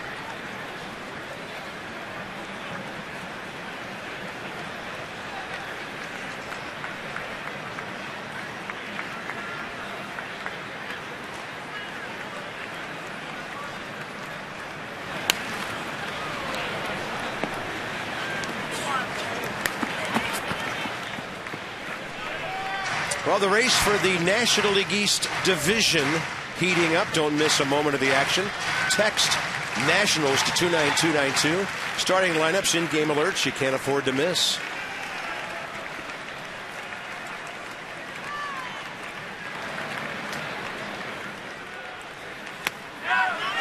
That's going to be a strikeout. Mike Estabrook pointing right at Wellington Castillo. He's gone for the second out. And he tried to hold up. Let's see. Did he go? Estabrook thought he did. Yeah, that's too far. 95-mile-an-hour sinker for Matthews. 2 outs, base is empty. And the center fielder, Joe Mather, will be the hitter.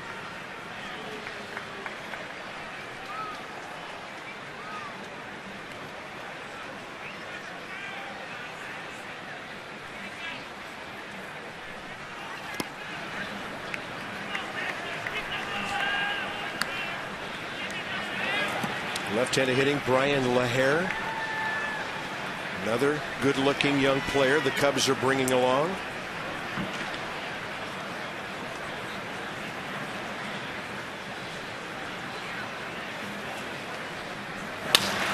And a bouncer left side, Zimmerman on the run, turns and lets it go. Look at that play when he's got to get rid of it in a hurry. On target. Bottom of the 8th coming up. The Nats on top, big.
brought to you by Dodge.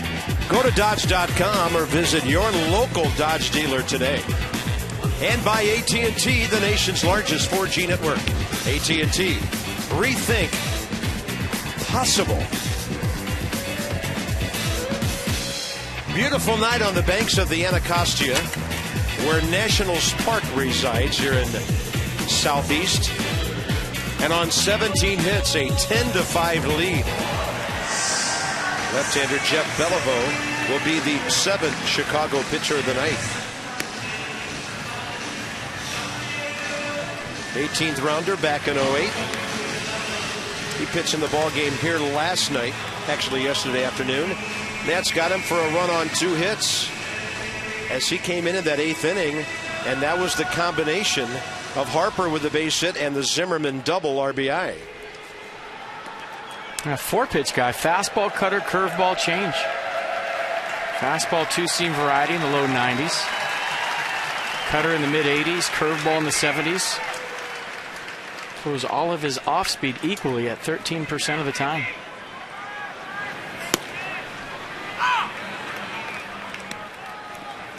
Michael has hit it hard twice. Base hit to right. Lined out to short last time. He's 1 for 4. There's the other Michael. Gonzalez for the 9th.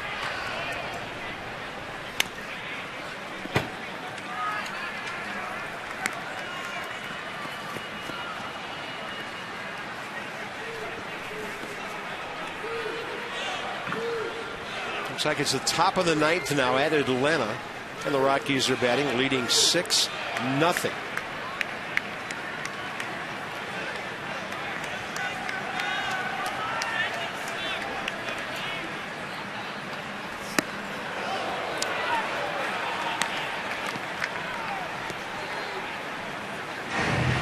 That's interesting. The scoreboard here says 6-0 in the 9th. I've got something that says 7-0 in the 8th. Somebody's ahead of the game here. Would you rather have 6-0 in the 9th or 7-0 in the 8th? I think I have to go for the 9th when you're talking about that cushion. But it looks like the Rockies are still batting in the 8th, and they put 3 runs on the board.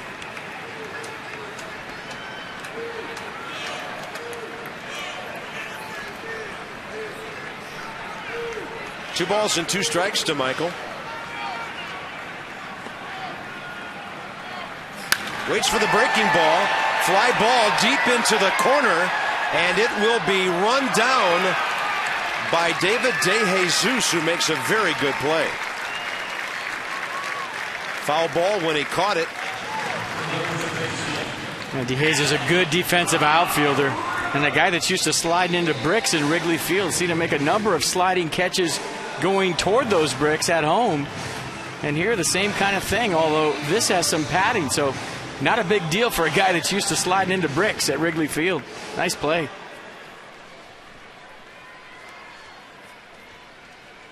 Adam LaRoche, one of the best nights he's had in a while. 3 for 3 with a walk. 2 singles, a homer, his 26th.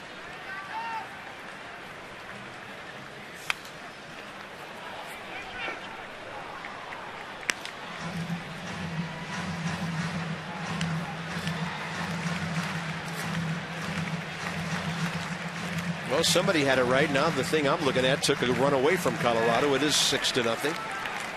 And they have moved to the top of the 9th now.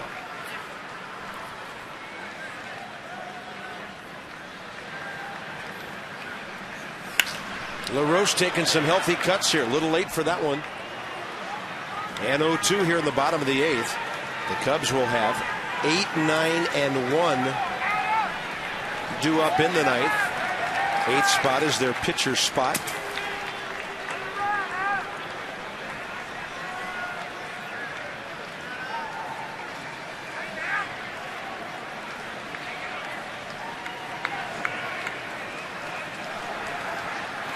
And LaRoche will look at one up and in.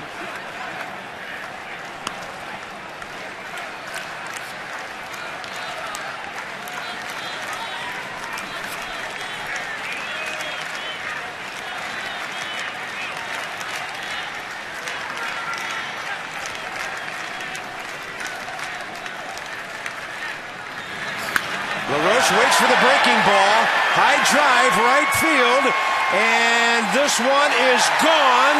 It's a 2-homer night and a 4-for-4 night for Adam LaRoche. Wow. The Nats lead 11-5.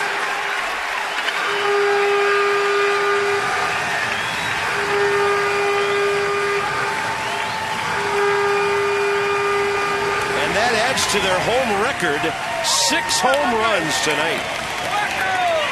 27th home run of the year for Adam LaRoche. Now watch him let this curveball get deep. I mean, the torque he creates, the leverage right there, and the balance. I mean, it's like he didn't even swing the bat after he makes contact. Getting that foot down nice and early, seeing the ball big. And what a night for LaRoche.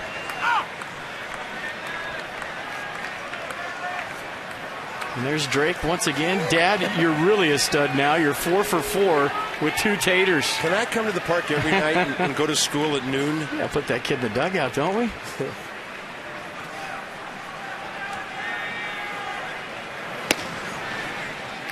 Well, it's a game that dads pass down to the next generation.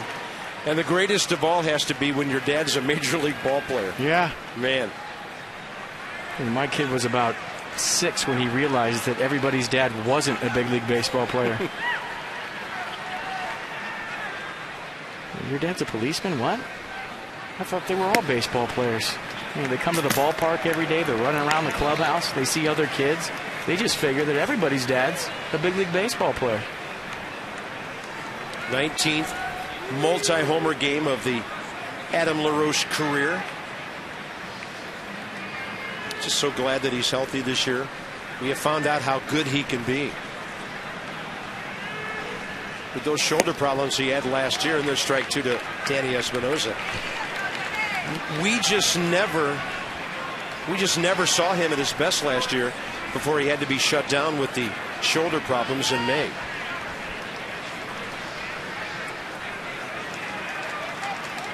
See how big a day off is late in the season for these guys that grind it out every day? LaRoche takes a day off. His back is barking. And look what he's done since that day of just sitting around relaxing. Yeah. He had a pinch hit late, flew out to center field, but just that mental grind, that mental day off, day game after night game. You get yourself a day to relax physically, mentally, sit there, watch a big league game, and absolutely locked in ever since. Not that he wasn't before, but 3 home runs since his day off. Nats have now matched the most homers ever hit by a Nationals team, 6. They did that at Baltimore last year. Has Danny Espinosa added another one to it? It'll stay in the yard and be a one-hopper at the wall. And Danny Espinosa checks in with his second double of the night. He's 2 for 4. And the march to 20 hits is now just 1 short.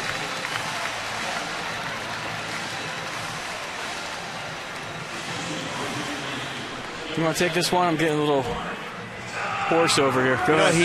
He really leveled off well and hit that ball out to left center. Look at him go with that top hand there. And the ball almost got out of here. 1 hop the wall. That's a nice piece of hitting. Nice. Nicely done, partner. I love it. Thank you. I used to do some minor league games alone. I'm gassed. It's been a while. You got it. I'm just going to watch a big league game here for you.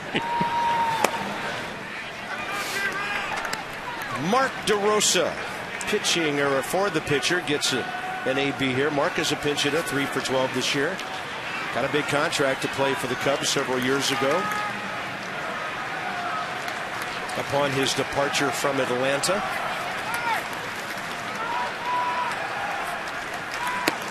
Mark was there in 07, hit 293. In 08, he hit 285. Actually, that was after he was at Texas for a couple of years. 74 RBIs and a 296 in 06 set him up for some nice things in Chicago.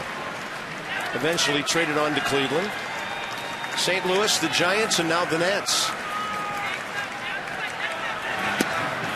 Change up to the inside corner.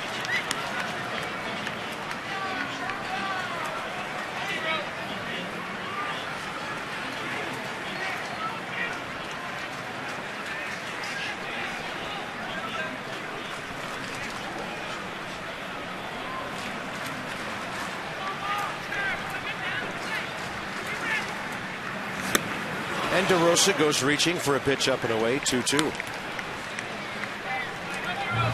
I asked Mark before the game if he had an extra football helmet laying around his house, if we could borrow a chin strap for Bryce's baseball helmet. He said he would check. 11 runs on 19 hits. And with one out, a 2-2 to Mark DeRosa. Good eye fastball away.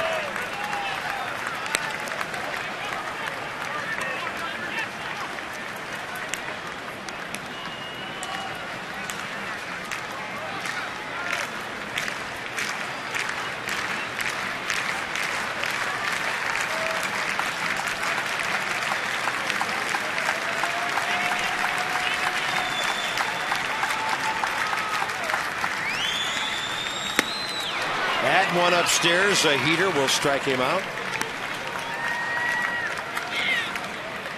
And Jesus Flores now with 2 outs in the 8th.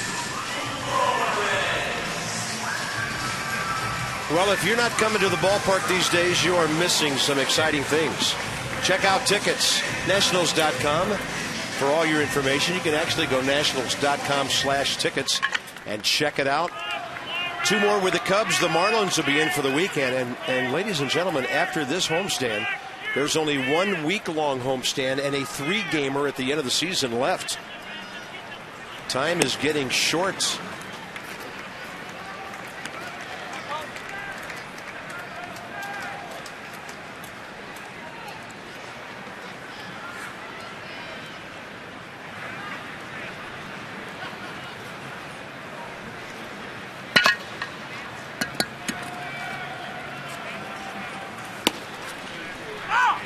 One ball, one strike to Jesus.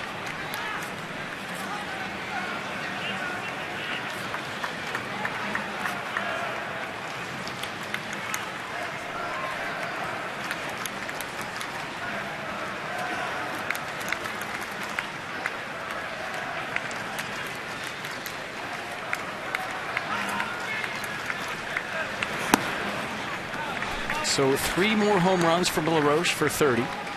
13 more RBIs for 100. And that has to get you in some postseason award conversations at the very least. We talked about this a couple of months ago, that guy has to be an MVP candidate. Yep. Overlooked for the All-Star team, which I thought was a crime. But it is a numbers game always at first base. It's a changeup that Flores foul tips, and the count's 2-2. And definitely should get himself a Gold Glove. No doubt about it in my mind. Totally agree with that. 5 errors all year, actually 6. And he saved his infield probably 15 others. At least.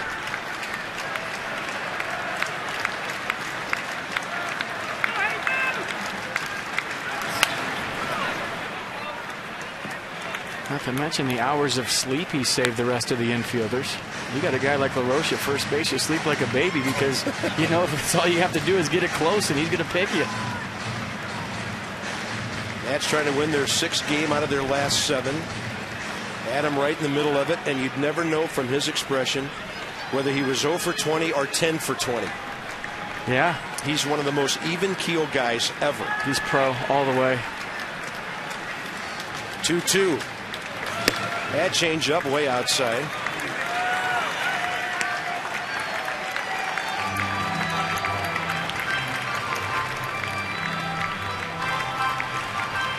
Bryce Harper injected some energy into a ball game that really didn't need it, but he did it anyway. That's just what he does, right? 1 out in the 7th inning, doubled on the first pitch, took 3rd in a wild pitch, which wasn't that far from home plate.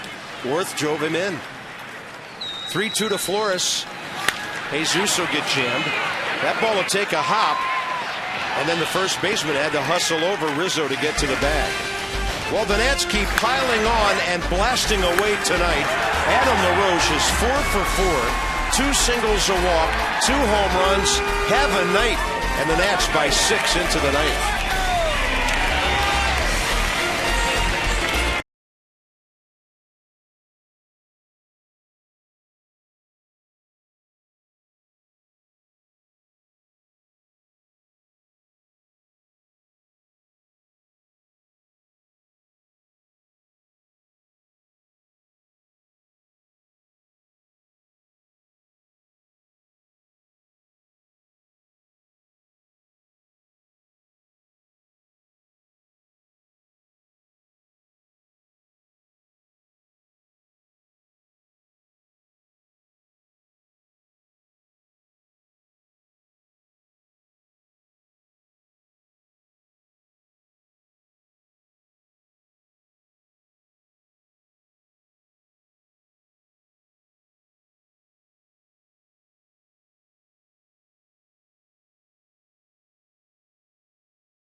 So this one into the ninth. Nats trying to clinch at least a split in this series, and they could win the thing tomorrow night behind Gio. So it's 11-5. Couple of changes in a moment. The Mid-Atlantic Sports Report returns tomorrow 5 to 6:30. Tom Davis, Phil Wood, Mel Antonin, Dave Johnson. All your latest Nats news and notes. Headlines from around the big leagues, all happening tomorrow. And now Lombardozzi will replace Mark DeRosa, who went out to play third base, then came to the dugout to a standing ovation from his teammates. They're all over him for going out there and not doing a thing. That's a fine, either Davey or DeRosa in Kangaroo Court for sure. Check it out. This is funny. I watched him taking ground balls out there. There's a cross-up somewhere. Doffs his cap to the crowd. Oh, good stuff, guys. Great stuff. Lombardozzi will be batting third in Zimmerman's spot, and the pitcher will actually remain in the seventh spot. So Lombardozzi at third. So the Nats have their third baseman in the last inning and whatever. That's first place in a nutshell right there. Something like that happens and you're 30 games under. There's guys saying, a scandal. Why didn't you tell me? You're showing me up. I'm out there on defense. You're 30 games over, trying to get to 31. Everyone's laughing, giving you a standing ovation coming back to the dugout.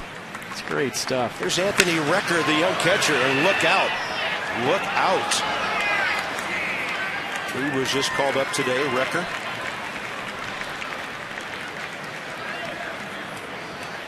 Former Oakland Athletic 18th rounder in 05. Traded to the Cubs at the end of August for another catcher, Blake Lally, who went to the Athletics. He actually made the opening day roster of the A's this year and then hit .265 in some town out there called Sacramento. It's Cowtown. A lot of great baseball talent in that area. There is. Santangelo. No. Gino Petralli, an old buddy of mine from Texas. Dusty Baker. Steve Sachs, Force Brothers. Nice. Ryan Matthews.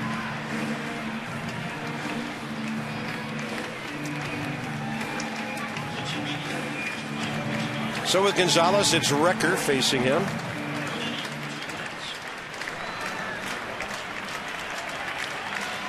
Recker did have 17 at-bats for the A's last year. 3 hits. And he flies this one to right field. Jason Worth for the first out.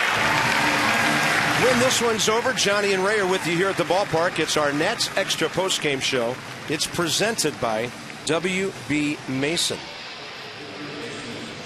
Josh Vitters, the third baseman, will be the hitter. Nats will go to 4-1 in the season series against Chicago.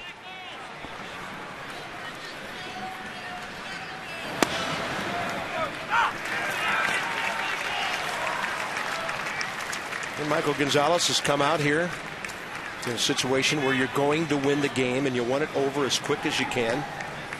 Pumping strikes. Getting a little flare. Espinosa watching it, running after it, catching it. 2 outs. The range of these middle infielders, so impressive. Everybody talks about Brandon Phillips' range in Cincinnati. I'll put Danny Espinosa up against anybody as far as getting to baseballs and the range that he displays on a nightly basis.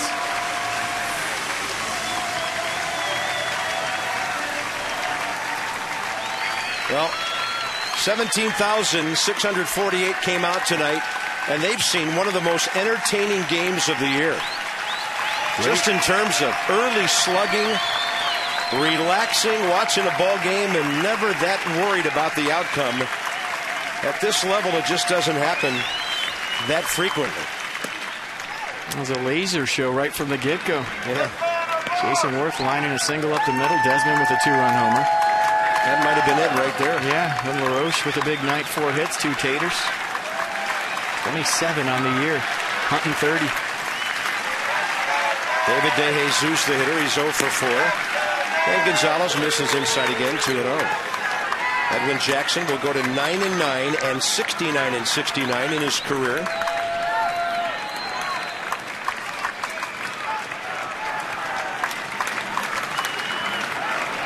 It is a final in Atlanta, 6-0. So the Nats are 3 strikes away, or a ground ball or a fly ball away from a 7.5 game lead, with arguably their best pitcher of the year going tomorrow.